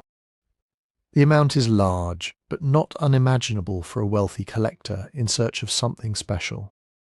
The Bacon attribution, as we've seen, was already circulating in learned circles by Marcy's time. But crucially, Marcy is not reporting a transaction he witnessed. He is passing along what he calls the rumour he had heard in Prague. And when we look for corroboration outside that rumour, we don't find it. No surviving imperial account book lists a purchase that can confidently be matched to the Voynich Manuscript. No description in Rudolf's detailed inventories says, in effect, a great parchment book of unknown letters, with many strange plants and stars. There are entries for alchemical and astrological books, but none whose wording clearly points to this one. So we end up with a statement that sits in the grey zone between history and tradition. Marcy's letter is real. Rudolf's taste for esoteric works is documented. The environment of Prague makes the story inherently believable. But direct evidence that the Voynich manuscript was in Rudolf's hands is missing. That gap matters. What makes the Rudolf story hard to ignore is how well his Prague resonates with the manuscript's themes. Under Rudolf, the boundaries between legitimate science, speculative philosophy, and explicit occultism were porous. Astronomy and astrology were practiced by the same people. Chemistry blurred into alchemy. Herbal medicine overlapped with magical properties of plants. Physicians used baths, mineral waters, and balneological therapies as part of serious treatment regimes. If you leaf through the Voynich pages with that world in mind, the fit is tempting. Herbal diagrams could be a learned but idiosyncratic pharmacopoeia. The zodiac and star charts might speak to medical astrology, where the positions of the heavens guided bloodletting, surgery, and timing of remedies. The pages of nude women in flowing interconnected baths start to look less like fantasy and more like a stylized map of humoral balance, waters and bodily fluxes. a kind of visual physiology in dialogue with spars, springs, and alchemical vessels. That resonance makes it easy to imagine the codex sitting on a table in some dim room of Prague castle, surrounded by brass astrolabes and distillation apparatus. But resonance is not proof. It's pattern recognition reinforced by the fact that we know Rudolf's court really did host men who thought and worked along these lines. When we ask what hard evidence we have for linking the Voynich to Rudolf II, the answer is still one remark in Marcy's letter, written decades after Rudolf's death, plus the more general knowledge that by the 1630s the book was in Prague in the hands of men who moved in learned circles shaped by his legacy. Everything beyond that, how it would have entered Rudolf's collection, who brought it to him, whether it left the court during his lifetime or later, is inference. This is where another danger creeps in. Once a mysterious object gets tied, even loosely, to a famous collector, that association starts to bend the questions we ask. If you assume Rudolf owned the manuscript, you are more likely to assume it must be spectacular, in exactly the way his other treasures were. You begin looking for imperial-scale secrets, a lost universal cipher, a masterwork of some legendary sage. The story of the owner inflates the imagined importance of the thing. With the Voynich Manuscript, that inflation has been powerful. Rudolf II's unreadable book sounds much grander than a strange 15th century codex that turned up in 17th century Prague. It suggests an imperial commissioning, a network of occult advisors, deliberate secrecy at the highest levels. All of those scenarios are possible, none are demonstrated. Yet they seep into popular writing, exhibitions, documentaries, until the Rudolf connection feels more solid than the single footnote on which it rests. At the same time, it's difficult to entirely set Rudolf aside. His court really did create a gravitational centre for the exact kinds of practices the Voynich seems to gesture toward. His patronage helped shape Prague into a magnet for astrologers, alchemists, and heterodox thinkers. The manuscript's earliest known circle of owners, Baresch, Marcy, their colleagues, lived in the long shadow of that court, in a city whose intellectual life had been tuned, for a generation, to the frequencies of hidden knowledge and encoded nature. So the Rudolf story persists, half anchored in documentation, half in the patterns our minds like to see. It remains a legend that historians keep at arm's length, labelled plausible but unproven, even as it continues to dominate how the broader public imagines the manuscript's early history. In that, it is a perfect microcosm of the Voynich problem itself. A small, solid core of evidence wrapped in layers of interpretation, rumour and desire for a satisfying narrative. As the manuscript leaves Prague behind and disappears into Jesuit collections, that dynamic will only intensify. The book itself stays the same. The stories around it keep changing. By the time the manuscript steps out of Rudolf's long shadow, Europe has changed completely. The 30 Years' War has broken over Bohemia and rolled back and forth across Central Europe, leaving famine, disease, and political realignment in its wake. Confessional boundaries harden. Institutions that had seemed permanent crumble or are absorbed. Libraries are broken up, looted, or quietly transferred to safer hands. Somewhere in this slow chaos, the Voynich Manuscript moves from the desks of Prague physicians and natural philosophers into the orbit of the Society of Jesus. We can see only a few points along that path. When Georg Baresch dies, the book passes to Johannes Marcus Marcy, his friend and fellow physician. Marcy, already elderly and ill, sends it to Athanasius Kircher in Rome, probably in the late 1630s or early 1640s, accompanied by the famous Rudolf letter. Then the trail goes faint. Kircher was a Jesuit and one of the order's best-known polymaths. He wrote about everything from Egyptian hieroglyphs to volcanoes, from magnetism to ancient languages. He also received a constant stream of curiosities and puzzles from correspondents across Europe, who hoped he might unlock them. The Voynich Manuscript arrives as one more enigmatic object in that accumulating tide. What happens next is frustratingly opaque. No surviving letter from Kircher comments on the book, no marginal notes in the manuscript, no scribbled attempts at decipherment, no catalogue entry in his own hand. All we know is that by the time he dies in 1680, his personal papers and collection form the core of the Collegio Romano's museum and library. The Jesuit order, unlike many princely courts, tended to centralize its intellectual property. Manuscripts and books that came into a famous Jesuit's possession could be claimed as institutional assets after his death. Over the 18th and 19th centuries, as the Society of Jesus was suppressed in some states, restored in others, expelled, refounded, and constantly negotiating with shifting governments, its libraries were moved, hidden, recatalogued, and occasionally sold. The Voynich Manuscript spent more than 2 centuries somewhere in that institutional maze. Its pages were safe, but its story went quiet. When Jesuit scholars in Rome inventoried their holdings, they often focused on texts with obvious theological, philosophical, or philological value. An unreadable codex in an unknown script, with no clear author and no apparent doctrinal content, could easily sink to the back of a shelf, noted only as Liber Ignotus, or book in unknown characters. The next clear glimpse comes in the late 19th century, when we find the manuscript in the private library of the Jesuit Villa Mondragone in Frascati, near Rome. The college there, run by the Society of Jesus, had accumulated a substantial collection of manuscripts and early printed books. Many of them had trickled down from the Collegio Romano and other Jesuit houses. At Villa Mondragone, the Voynich Manuscript is no longer a personal oddity owned by a single scholar.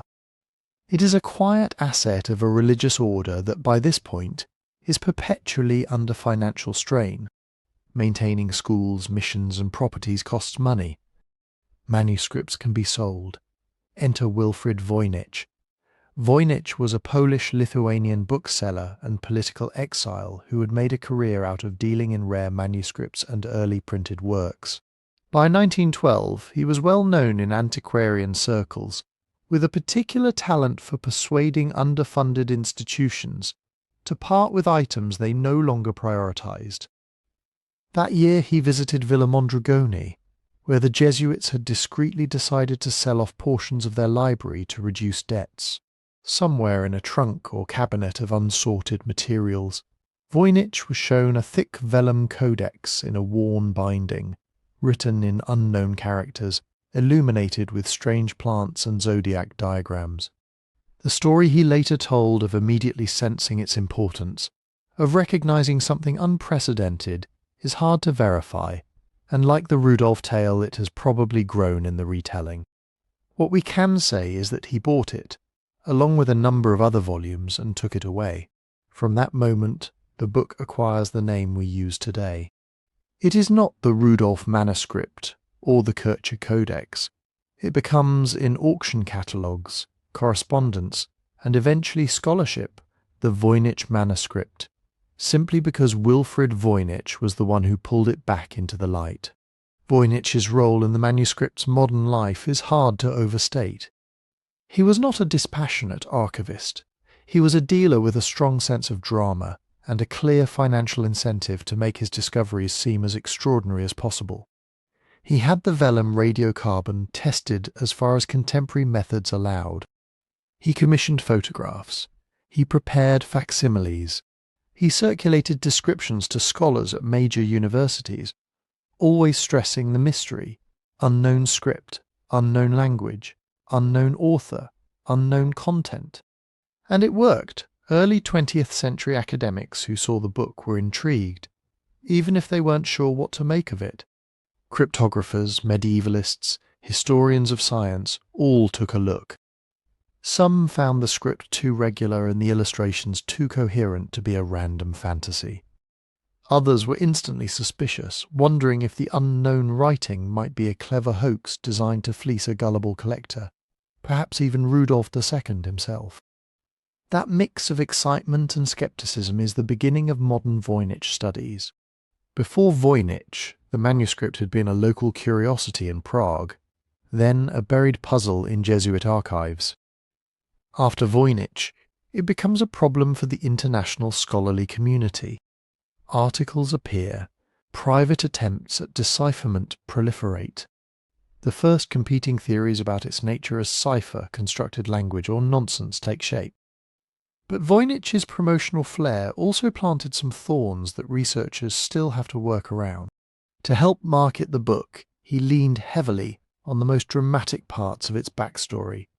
The supposed Roger Bacon authorship, the Rudolf rumour, the connection to Kircher. These claims, often framed in strong terms to attract buyers or patrons, seeped into public consciousness as quasi-facts. The more often they were repeated, the harder it became, even for careful readers, to separate what was securely documented from what was speculative. This is where public interest cuts both ways.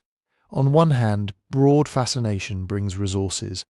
Voynich's efforts led to photographs being made, transcripts being attempted, experts being drawn in. Over the decades, that attention would eventually fund high-resolution imaging, radiocarbon dating that fixed the vellum, in the early 1400s, and the careful conservation that now preserves the codex in Yale's Beinecke Library. On the other hand, once a mystery book becomes a minor cultural phenomenon, the signal-to-noise ratio drops. Bold theories, sweeping narratives, and imaginative reconstructions attract more attention than cautious archival work. Owners' names, Rudolf, Kircher, Voynich, turn into magnets for myth. Each news story about what the manuscript must be makes it a little harder to see the thin, stubborn line of actual evidence. That is why ownership history matters so much for evaluating hoax and authenticity claims. A hoax is not just an object, it is a performance. It requires a maker, an intended victim, a context in which the deception makes sense. If the Voynich manuscript were an elaborate forgery created in the early 17th century to trick Rudolf II, then its presence in Jesuit collections, its transfer to Kircher's circle, and its quiet sleep in Villa Mondragone all have to fit that story. The timeline, the materials, the documented hands it passed through, each becomes a constraint. Conversely, if it is a genuine 15th century compilation that drifted through Central European scholarly networks before landing in Rome, the same chain of custody supports that more modest but still remarkable reading. The vellum's radiocarbon date, the binding style, the marginalia in Latin hand, the letters of Baresch and Marcy, the Jesuit inventories, the 1912 sale to Voynich, together they form a kind of scaffolding. Within that scaffolding, many interpretations of the text are still possible. Outside it, the more extravagant stories begin to strain. By the time Wilfrid Voynich dies in 1930, the manuscript that now bears his name has left the controlled obscurity of Jesuit shelves and entered a new kind of wilderness, the open marketplace of ideas, theories, and attempted solutions. His widow Ethel will guard it for decades more, loaning access to a very few researchers. The stage is set. The book has owners, a name, a set of tantalizing historical hints, and a growing reputation as the text no one can read. Into that charged atmosphere walks William Newbold, whose confidence in his own decipherment will show just how blinding the lure of meaning can be. William Romain Newbold was not a crank on the fringes. He was a respected professor of philosophy at the University of Pennsylvania, with a background in classical languages and a serious interest in cryptography.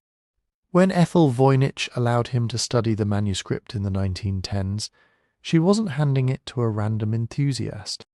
She was entrusting it to someone who looked, on paper, exactly like the kind of person who might actually crack it. Newbold approached the Voynich manuscript with a particular mix of tools and assumptions. He knew ciphers. He knew medieval philosophy. He believed deeply in the Roger Bacon story that Wilfrid Voynich had been circulating. And above all, he believed that human genius, when properly applied, could penetrate even the most stubborn veil of secrecy. For a while, it seemed like he had done it.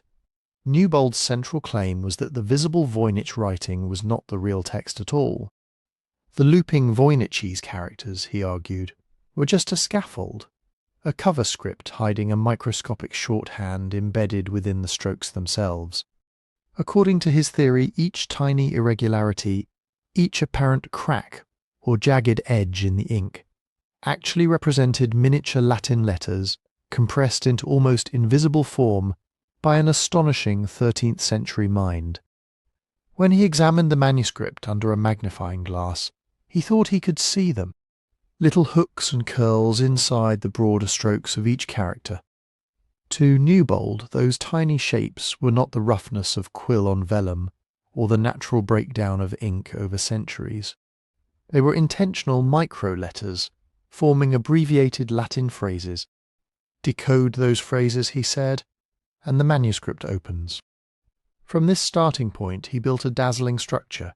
In lectures and ultimately in a posthumous book, he presented translations that seemed almost too good to be true.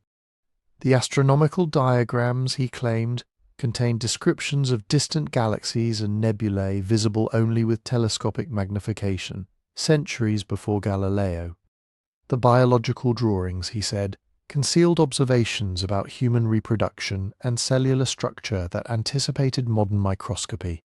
All of this, Newbold argued, proved that Roger Bacon, or some equally extraordinary medieval scientist, had somehow combined advanced optics with an unprecedented cipher system.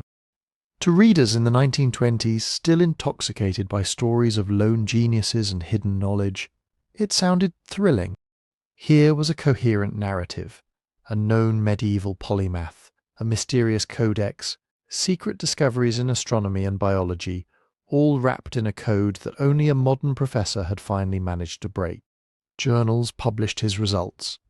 Public lectures drew crowds. For a brief time, Newbold's solution was treated by many as the long-awaited key. Then people started looking more closely. The first cracks did not appear in the manuscript. They appeared in Newbold's method. Cryptographers and medievalists who tried to follow his decoding process discovered that it wasn't really a process at all, in the usual sense. It was an intricate chain of interpretive moves, each depending on the last, with very little independent check at any step. The microscopic shorthand itself was the weak link. Other scholars examined the pages under better magnification and saw what conservators and paleographers now recognize immediately. The so-called micro-letters were just artifacts. When iron gall ink ages, it can craze and flake. When a quill lifts slightly or the scribe writes faster, strokes become uneven. Vellum has its own surface irregularities. Under magnification, all of these combine into tiny cracks and curls that are tempting to read as intentional shapes, but are not. If the microscopic letters weren't real, the entire cipher system collapsed. Without them, the decoded Latin phrases evaporated, because they had never been generated by a repeatable rule set. They had been assembled through constant reinterpretation, spotting a fragment here, stretching an abbreviation there, adjusting the reading when it began to drift from what Newbold felt the passage ought to say. Critics pointed out another problem. Newbold's supposed Baconian science was suspiciously modern. His readings turned the 13th century into a mirror of the early 20th. Telescopes that functioned like contemporary lenses, embryology that echoed recent discoveries. It was as if the manuscript had been waiting for 600 years to confirm the worldview of a professor in 1919. That is the hallmark of confirmation bias. You begin with a strong expectation here that Roger Bacon was the author and that he anticipated modern science. Then you unconsciously bend ambiguous data until it fits the story you already believe.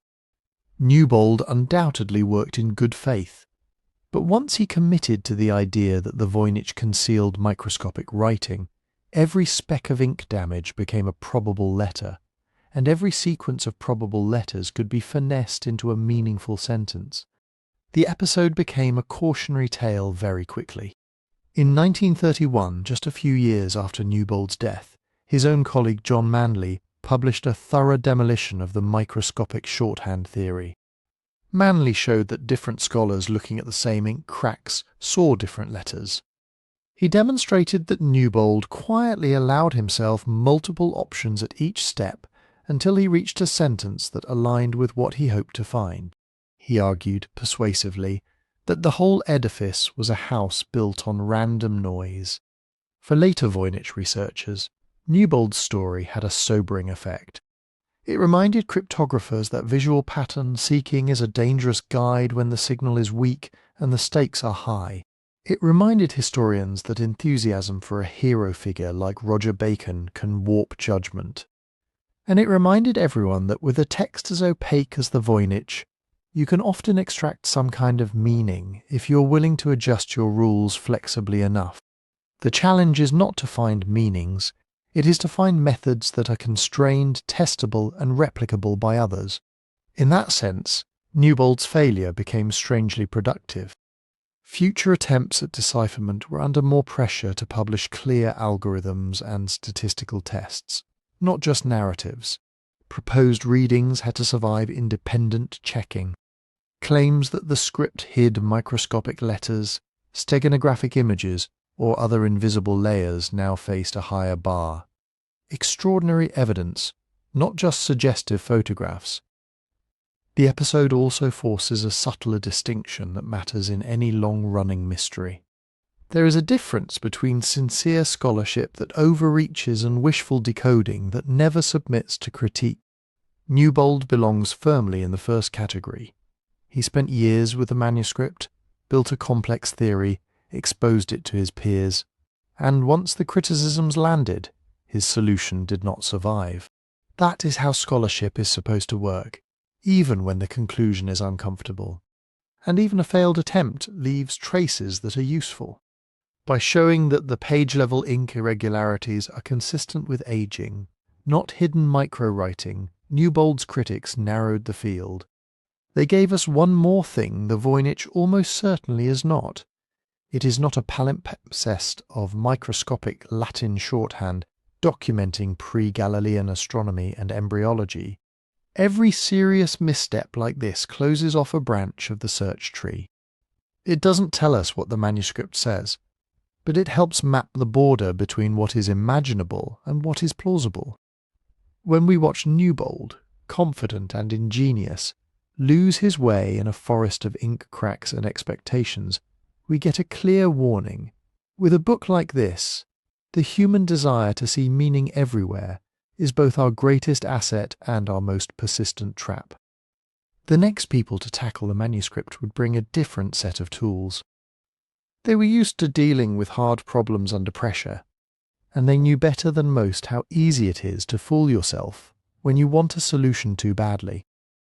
They came from war rooms and code offices, not cloistered studies, and when they looked at the Voynich manuscript, they saw something very different from microscopic Latin letters. They saw a problem. For the generation that lived through the Second World War, ciphers weren't romantic puzzles. They were life and death logistics. Break a code, ships survive the Atlantic. Fail, and they sink. Out of that world came a group of people who were very, very good at telling the difference between a real encrypting system and wishful thinking. Some of them ended up looking at the Voynich manuscript. The most famous was William Friedman, the US Army's leading cryptanalyst, who helped break Japanese systems before and during the war and helped shape modern code-breaking afterwards. Others in his circle, people like his wife Elizabeth, a brilliant cryptanalyst in her own right, and colleagues trained in the new science of statistics, took an interest as well. They were brought in precisely because they had track records. They had cracked hostile ciphers under far worse conditions. If anyone could tell whether the Voynich was just a code, it was them. They approached it the way they would any unknown system. Not with narratives about medieval geniuses, but with tests. One of the first questions you ask in cryptanalysis is simple. What familiar patterns do you see? If the Voynich was written in a European language enciphered with a classical substitution system, the kind of method actually used in the late Middle Ages and Renaissance, then certain signatures ought to appear. In a basic monoalphabetic substitution, each plaintext letter is swapped consistently for some other symbol. Underneath, the language doesn't change. The most common letters stay common. The relative frequencies of bigrams and trigrams, 2- and 3-letter combinations, stay roughly the same. The internal structure of words still reflects the underlying grammar.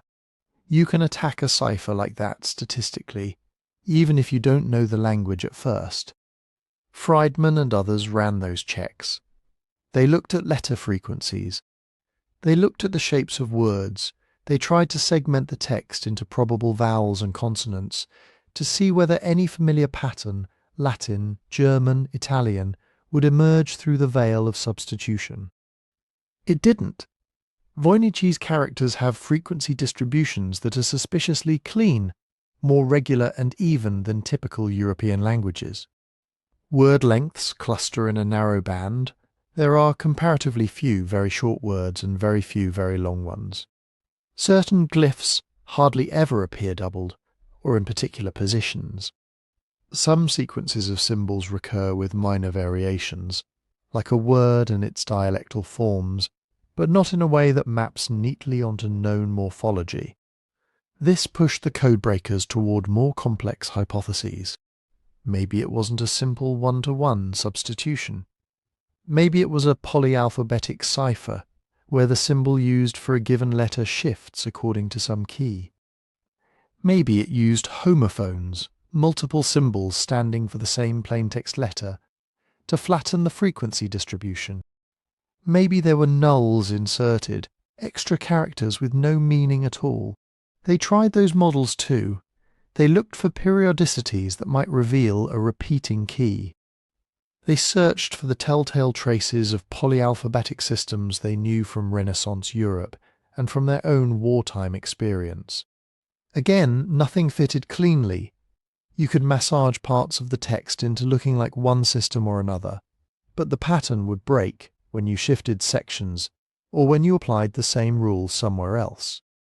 Here another problem reared its head, one that makes the Voynich much more difficult than wartime traffic. In a typical military cipher, you know something about the underlying language. You might even know a lot. Common phrases, expected formats, stereotyped reports. That gives you footholds. Even partial plaintext guesses, attack at dawn, weather report, command, can anchor a solution. With the Voynich, you have none of that.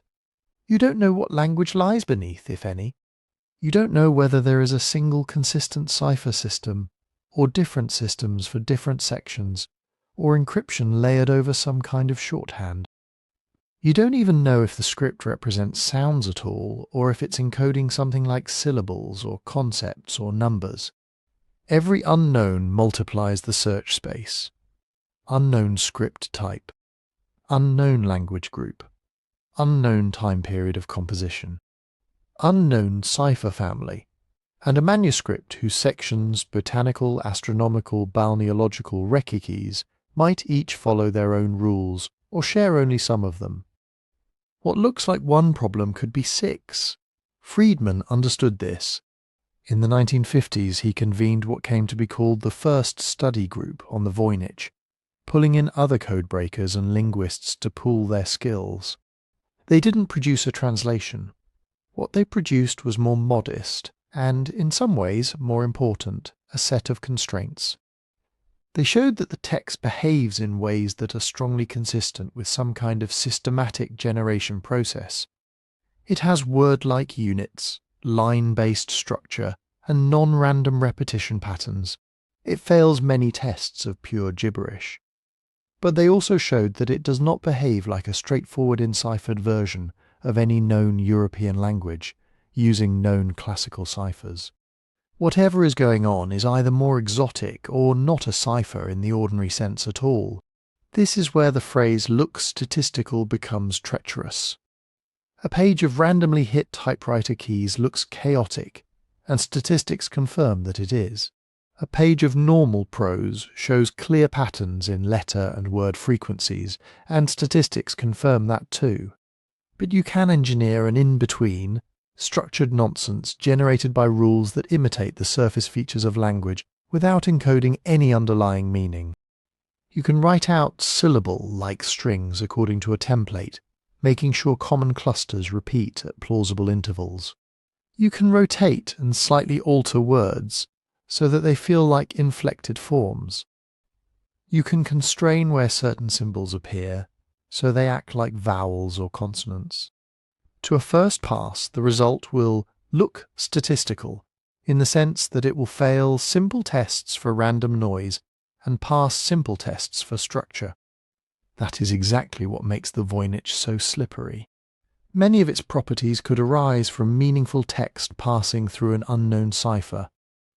But many of those same properties could arise from a system designed quite deliberately to imitate meaningful text.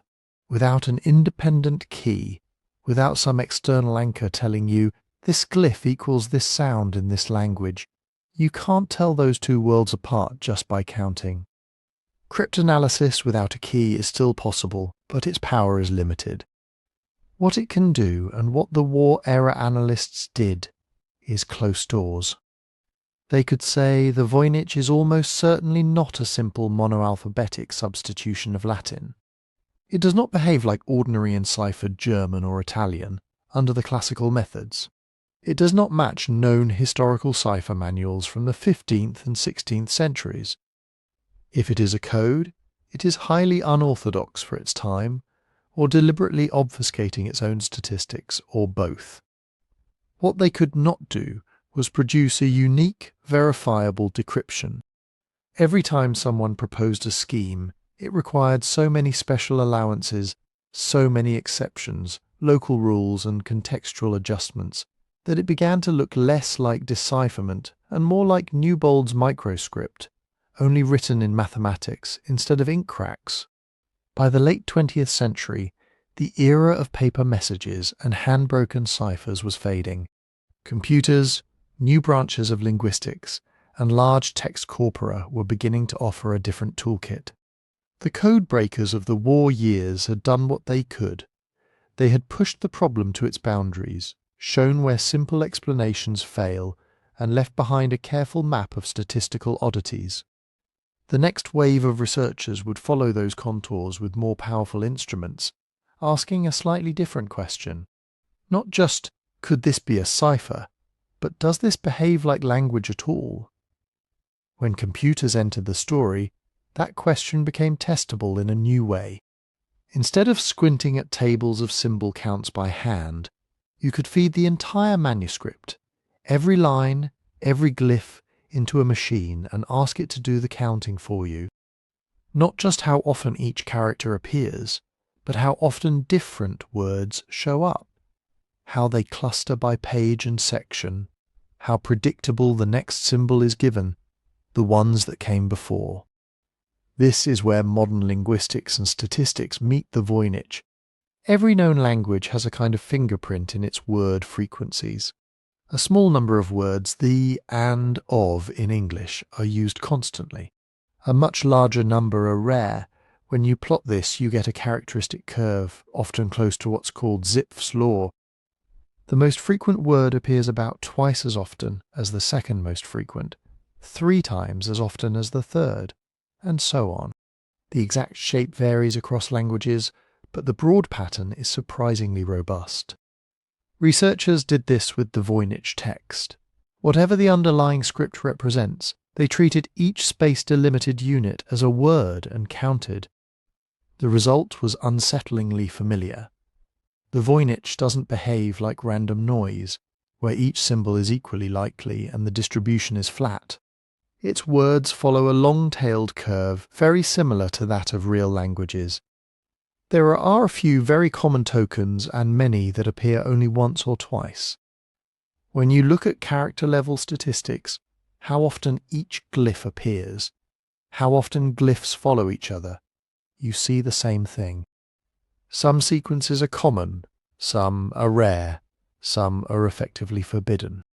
This is what linguists call non-uniform, non-random structure. Entropy measures tell a similar story. Entropy, in this context, is a way of talking about how predictable a stream of symbols is. If you know nothing about what's coming next, entropy is high. If you can guess the next character or word with some confidence based on what you've already seen, entropy is lower. Real languages tend to land in a particular band, not too predictable, not too chaotic. When you compute those values for Voynich, they come out close to those of natural language. Not identical, and there are differences if you drill into the details, but well within the range you'd expect for something produced by rules, not by coin flips. You see it in subtler patterns as well. Certain glyphs prefer to appear at the beginnings of words, others in the middle, others at the end. Some character clusters repeat with minor variations like a root with different endings. There are families of words that differ only by one letter, distributed across the text in ways that feel grammatical.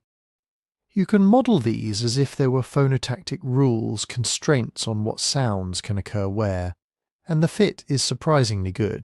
Then, when you cluster the text by section, another layer emerges. Take just the botanical pages and run a statistical analysis on their word usage. Then do the same for the astronomical diagrams, or the balneological sections with the bathing women, or the final pages that look like recipes and lists. When you compare those profiles, they differ in consistent ways. Certain words and glyph sequences are much more common in one section than another, as if you were looking at topic-specific vocabulary. That's exactly what you'd expect in a real book. A medieval herbal written in Latin uses different words in its plant descriptions than a treatise on astronomy or a collection of household recipes. Each genre has its own technical terms and habits. The Voynich seems to have that kind of internal structure too. You can even train simple machine learning classifiers to guess which section a line comes from, based only on the pattern of glyphs with accuracy better than chance.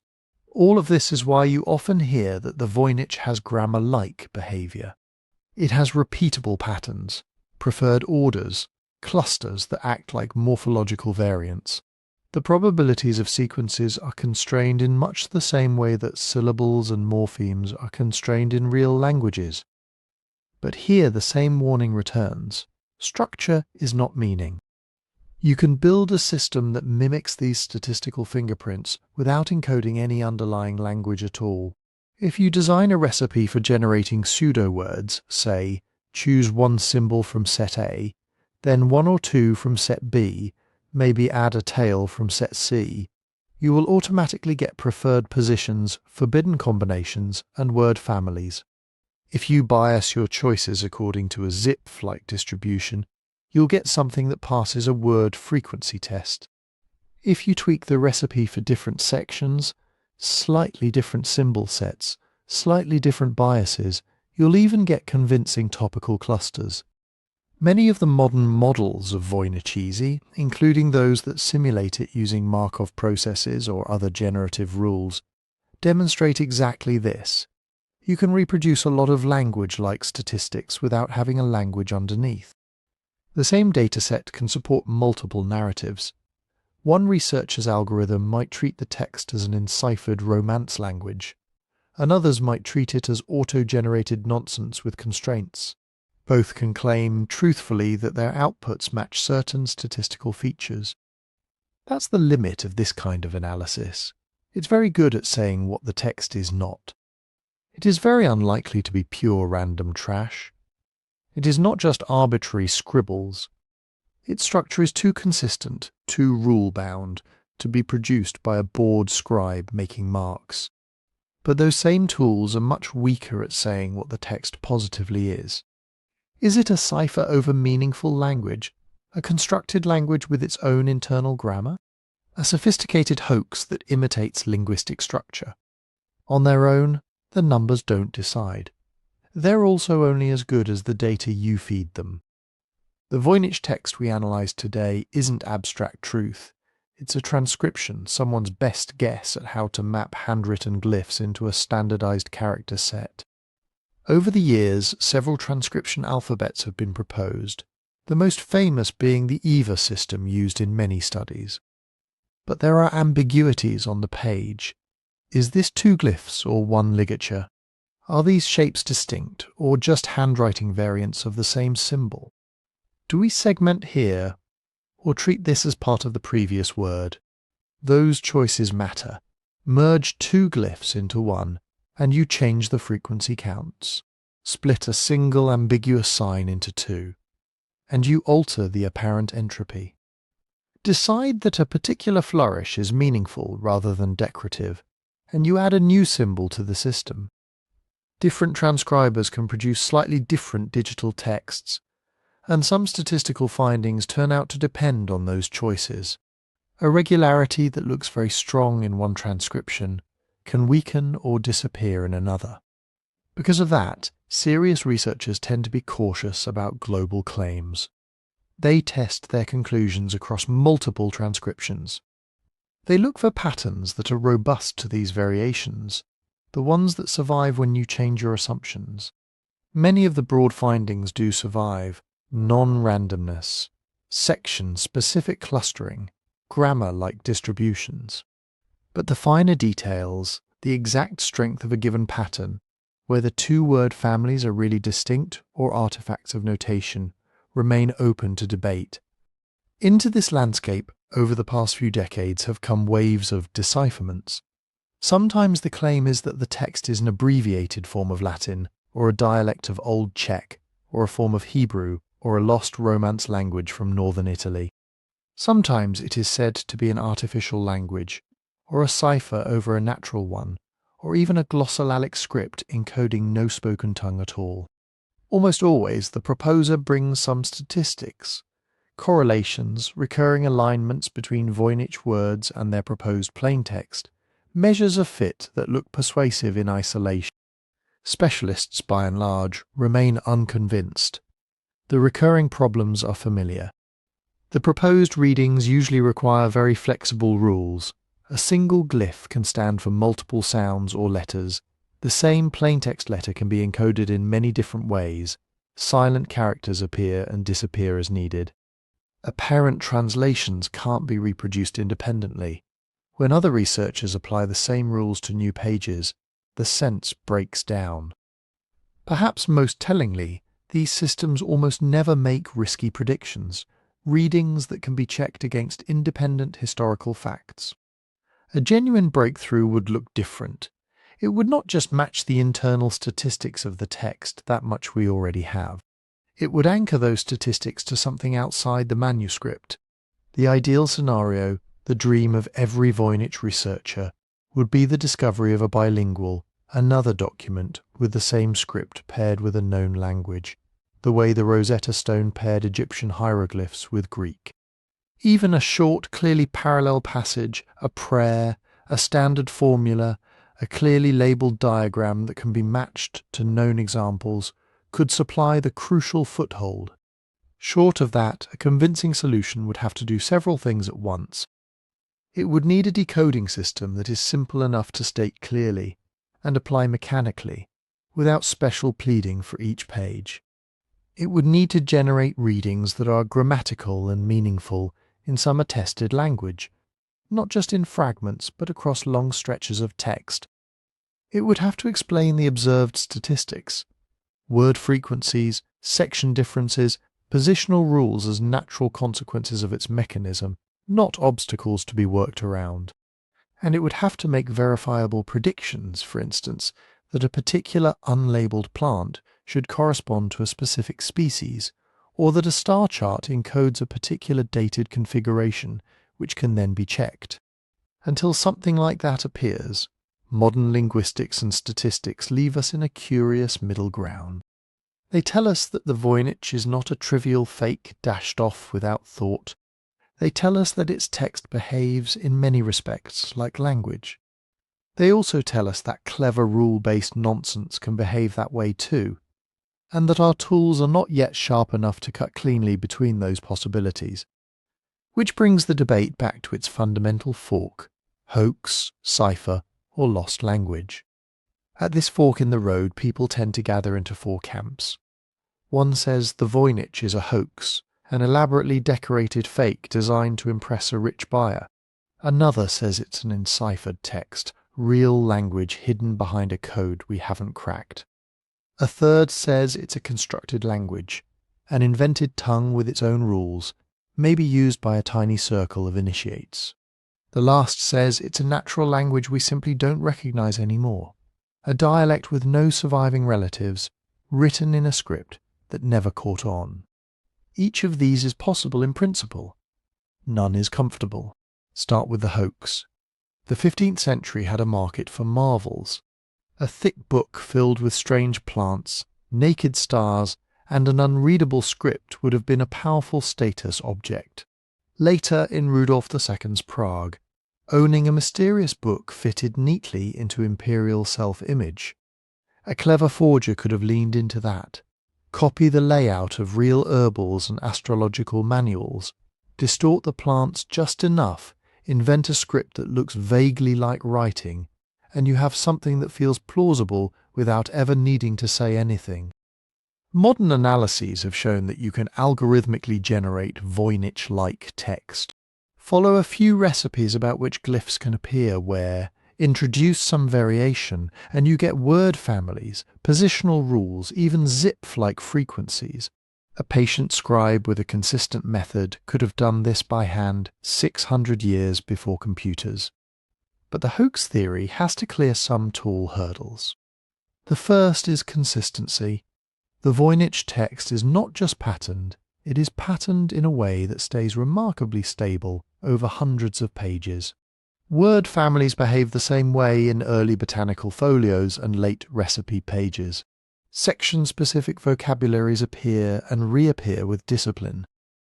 If this is meaningless filler, it is filler generated by someone who could maintain a rigid, invisible rule system day after day without obvious slips. The second is effort. Parchment was expensive. So were pigments. The vellum has been radiocarbon dated to the early 1400s. The quire structure suggests a planned codex, not random scrap reuse. For a medieval or Renaissance hoaxer, this would have been a costly, time-consuming project. The likely payoff is speculative at best, and because the parchment dates to around 1400, a much later forger would have had to obtain a large stock of century-old blank bifolios that somehow survived unused, then orchestrate a forgery whose materials accidentally match that date band. Could it be done? Yes. Is it the simplest story? Not obviously. If you move to the cipher camp, the costs make more immediate sense. Imagine the manuscript as a technical manual or private notebook that its owner really did want to keep secret. Medical recipes, astrological judgments, proprietary knowledge. In that case, the unreadability is a feature, not a bug. Cryptographers have explored a whole zoo of possibilities. Null ciphers, where real text is hidden among garbage. Steganographic systems, where the message is encoded in layout, line breaks, or subtle variations. Codebooks, where each glyph sequence corresponds to a whole word or phrase, not a single letter. Multi-layer systems, where you first transform the language, say, into a shorthand or artificial cipher Latin, and then encipher that. The problem is that many of these systems are, by design, hard to falsify. If you propose that the real content lies only in every third character, or in the lengths of strokes, or in which symbols appear on which lines, you can always invent another layer when the first fails. If you say it's a codebook, you can attribute any mismatch to the missing book. Testing these ideas requires assumptions about what the plaintext language should be. How much compression is realistic? How complicated a system a 15th century scribe would actually use? Statistical hints cut both ways. Some features look compatible with a simple substitution cipher over a Romance or Germanic language. Others, like the unusual word structure and the way similar tokens cluster on the page, don't match the behavior of straightforward enciphered Latin, Italian, or German. Then there are the language-first theories. Maybe Voynichese is a natural language written in a unique script, a local dialect, minority tongue, or professional jargon that simply never left many records. Medieval Europe was full of micro-languages, spoken in valleys and towns whose documents have long since rotted. If one of those communities developed a specialized orthography, half shorthand, half mnemonic, its surviving output might look alien to us. A constructed language is a nearby possibility. Someone could have systematically invented a phonology and morphology, designed a script to match, and used it within a small intellectual circle. The text's internal regularities fit that scenario neatly. So does the fact that no one else seems to have used the script. Private writing systems often die with their creators. The trouble here is isolation. Real languages and even private scripts tend to leak. Loan words appear in other texts. Bilinguals leave traces. Marginal notes explain oddities. So far the Voynich script appears nowhere else. No other manuscript has turned up that uses these glyphs to gloss a known tongue, or even repeats a short phrase we can recognize. Where does that leave us? Most working scholars, when pressed, hover near the middle. They tend to doubt a trivial hoax, because the structure is too rich and the effort too large for a simple fraud. They tend to doubt a straightforward enciphered Latin or Italian text, because repeated attempts with modern tools haven't produced stable, testable translations. They leave room for more exotic ciphers and for the possibility of an unknown or constructed language, but admit that the evidence is thin. What would change minds is not another clever pattern, but an anchor, a short bilingual, a second document in the same script with marginal glosses, a decoding method that can be applied by skeptics and still yields coherent, historically plausible readings across many pages without ad hoc fixes. Until something like that appears, all four families of hypotheses remain technically open. The manuscript sits in the Beinecke library, 600 years of ink on early 1400s vellum, quietly refusing to tell us which story is true. So where does that leave us, practically? Right now, 600 years after someone dipped a quill into ink and began. There are a few things most specialists would sign their name under. They agree the parchment is real and old. Radiocarbon dating puts the vellum in the early 1400s. The choir structure, the ruling of lines, the way the gatherings were planned, all point to a deliberately made codex, not a scrapbook of reused scraps. They agree the script is not a random scrawl. The glyph inventory is stable. The words obey consistent rules about which symbols can start or end them. The distribution of word lengths, the way some tokens cling to line beginnings, the presence of section-specific vocabularies, these are all real, measured patterns. They agree the illustrations match, in broad strokes, late medieval interests. Plants and baths and zodiac diagrams are exactly what you would expect in a world of herbals, medical astrology, and humoral theory. The manuscript is strange, but it is strange inside a familiar genre, and beyond that consensus almost everything important is still argued over. Whether the script encodes sound or meaning, or nothing at all. Whether the plant drawings are distorted versions of known species or entirely imaginative. Whether the stars accompany a calendar or a horoscope manual, or something we don't even have a word for. Whether the text was meant to be read at all, or was more like a ritual object whose very unreadability gave it power. This is why no one can read it is, in a practical sense, still true. We can count word frequencies, we can cluster similar tokens and watch them swirl into families. We can say that certain sequences prefer the ends of lines, or that some pages have unusually repetitive text. But we cannot open to folio 20 and say, with any shared confidence, this is a recipe for a wound salve, or this paragraph explains a bathing regimen for pregnant women. Every claimed translation so far has failed on the same basic tests. It works on a few lines the author chose to demonstrate, but not on many pages picked by someone else. It requires so many exceptions and special rules that almost any text could be made to fit. It delivers readings that could mean almost anything, vague, astrological-sounding phrases, or herbal advice so generic it could have been written about any plant. So, if you hear that someone has finally cracked the Voynich, how do you think about that claim?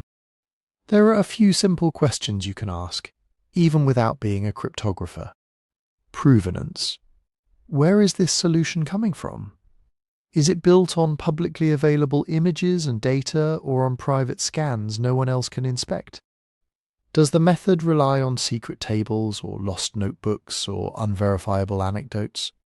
Reproducibility. Can another person, starting only from the published rules, independently apply the system and get the same readings? Not just for 3 lines, but for dozens of pages. If the answer depends on the original solver's intuition, feel for the language, or gift, that's a red flag. Predictive power.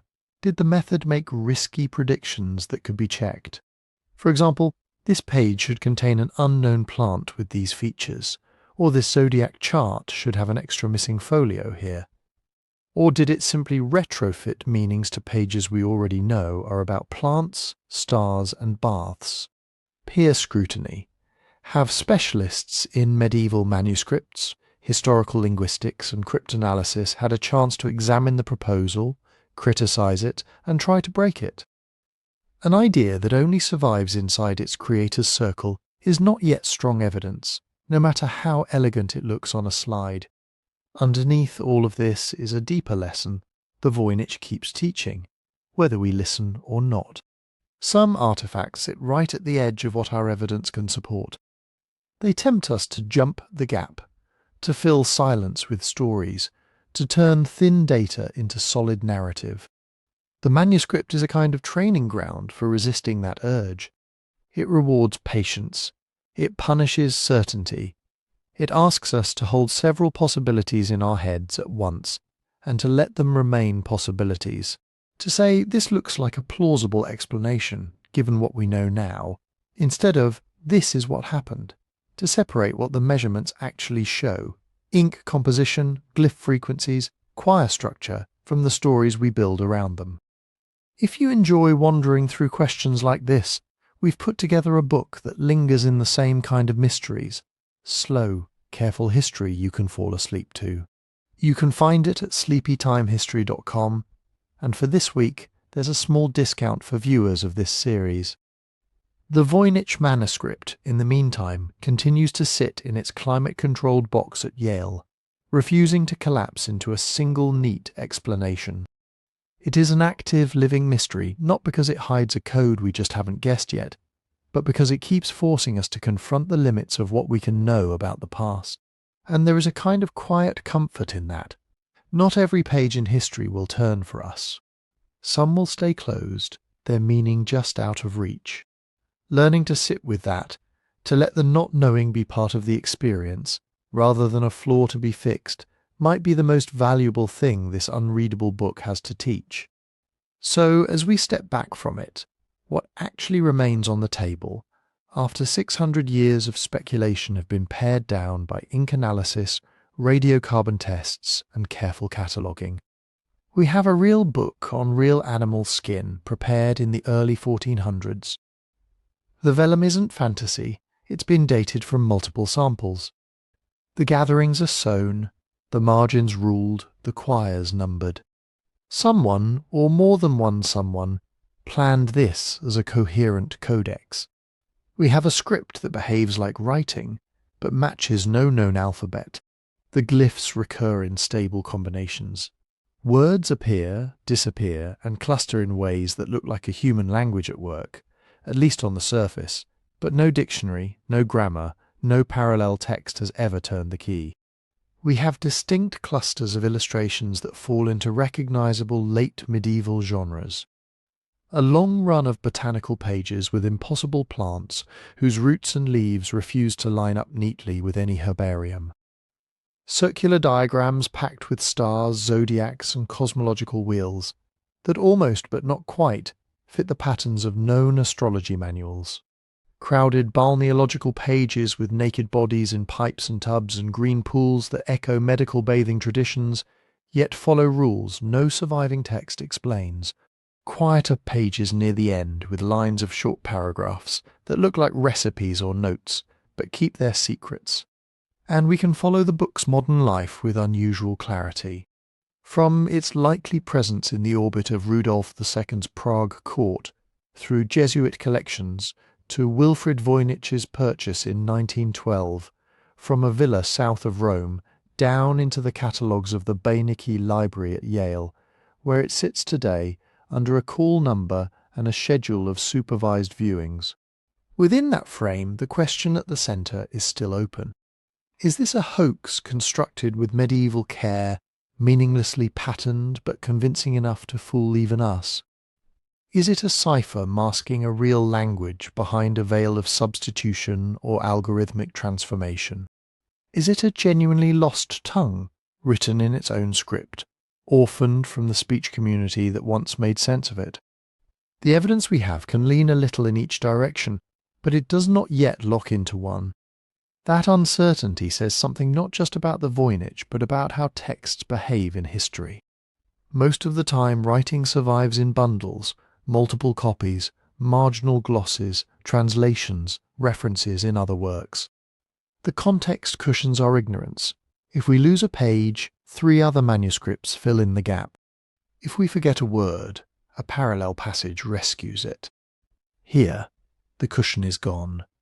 We have a single artifact, in a single copy, in a unique script, with no quoted passages, no colophons naming author or patron, no later scholar copying out a line to argue with it. It is language, or language-like behaviour, stripped of its community. When that happens, even the best tools begin to fail. Cryptography can tell us the text is patterned, but not what those patterns point to. Linguistic statistics can tell us that its word distributions resemble natural languages more than random noise, without being able to say which language family, or even whether there is sound beneath the symbols at all. History can anchor the parchment and the ink and the chain of owners, but not the thoughts that shape the sentences. So the manuscript sits there, reminding us that some messages are contingent on more than ink and skin. They depend on a living web of speakers, readers, teachers, scribes and students. Break the web, scatter the people, let a few crucial copies mould away in damp chests or burn in quiet fires, and whole worlds of meaning can vanish so completely that we cannot even be sure what it is we've lost. And yet there's value in keeping this particular door propped open. Leaving the Voynich unresolved keeps a small space in our mental museum for humility. It lets us practice living with evidence that is strong on some points and whisper thin on others. It makes room for new tools, new ideas, new fragments of context that might someday surface from an archive box or a monastery attic and change the shape of the debate. It also gives us an excuse, now and then, to sit quietly with a mystery that asks nothing of us but attention. No urgency, no breaking news, just a strange book from 6 centuries ago, refusing to tell us who wrote it or why. If you've enjoyed drifting through that quiet with us, it would genuinely help if you tap like, leave a comment, and subscribe so you don't miss future stories. And since it's always interesting to see how far the ripples reach, let us know in the comments where you're listening from. If you'd like to wander further into deep time and other unsolved chapters of our past, there's a book waiting for you. Slow, prehistoric secrets told in the same careful, sleep-friendly way. You can read more about it and pick up a copy at sleepytimehistory.com. For now, the Voynich Manuscript goes back into its box and we leave its pages closed. The mystery stays open,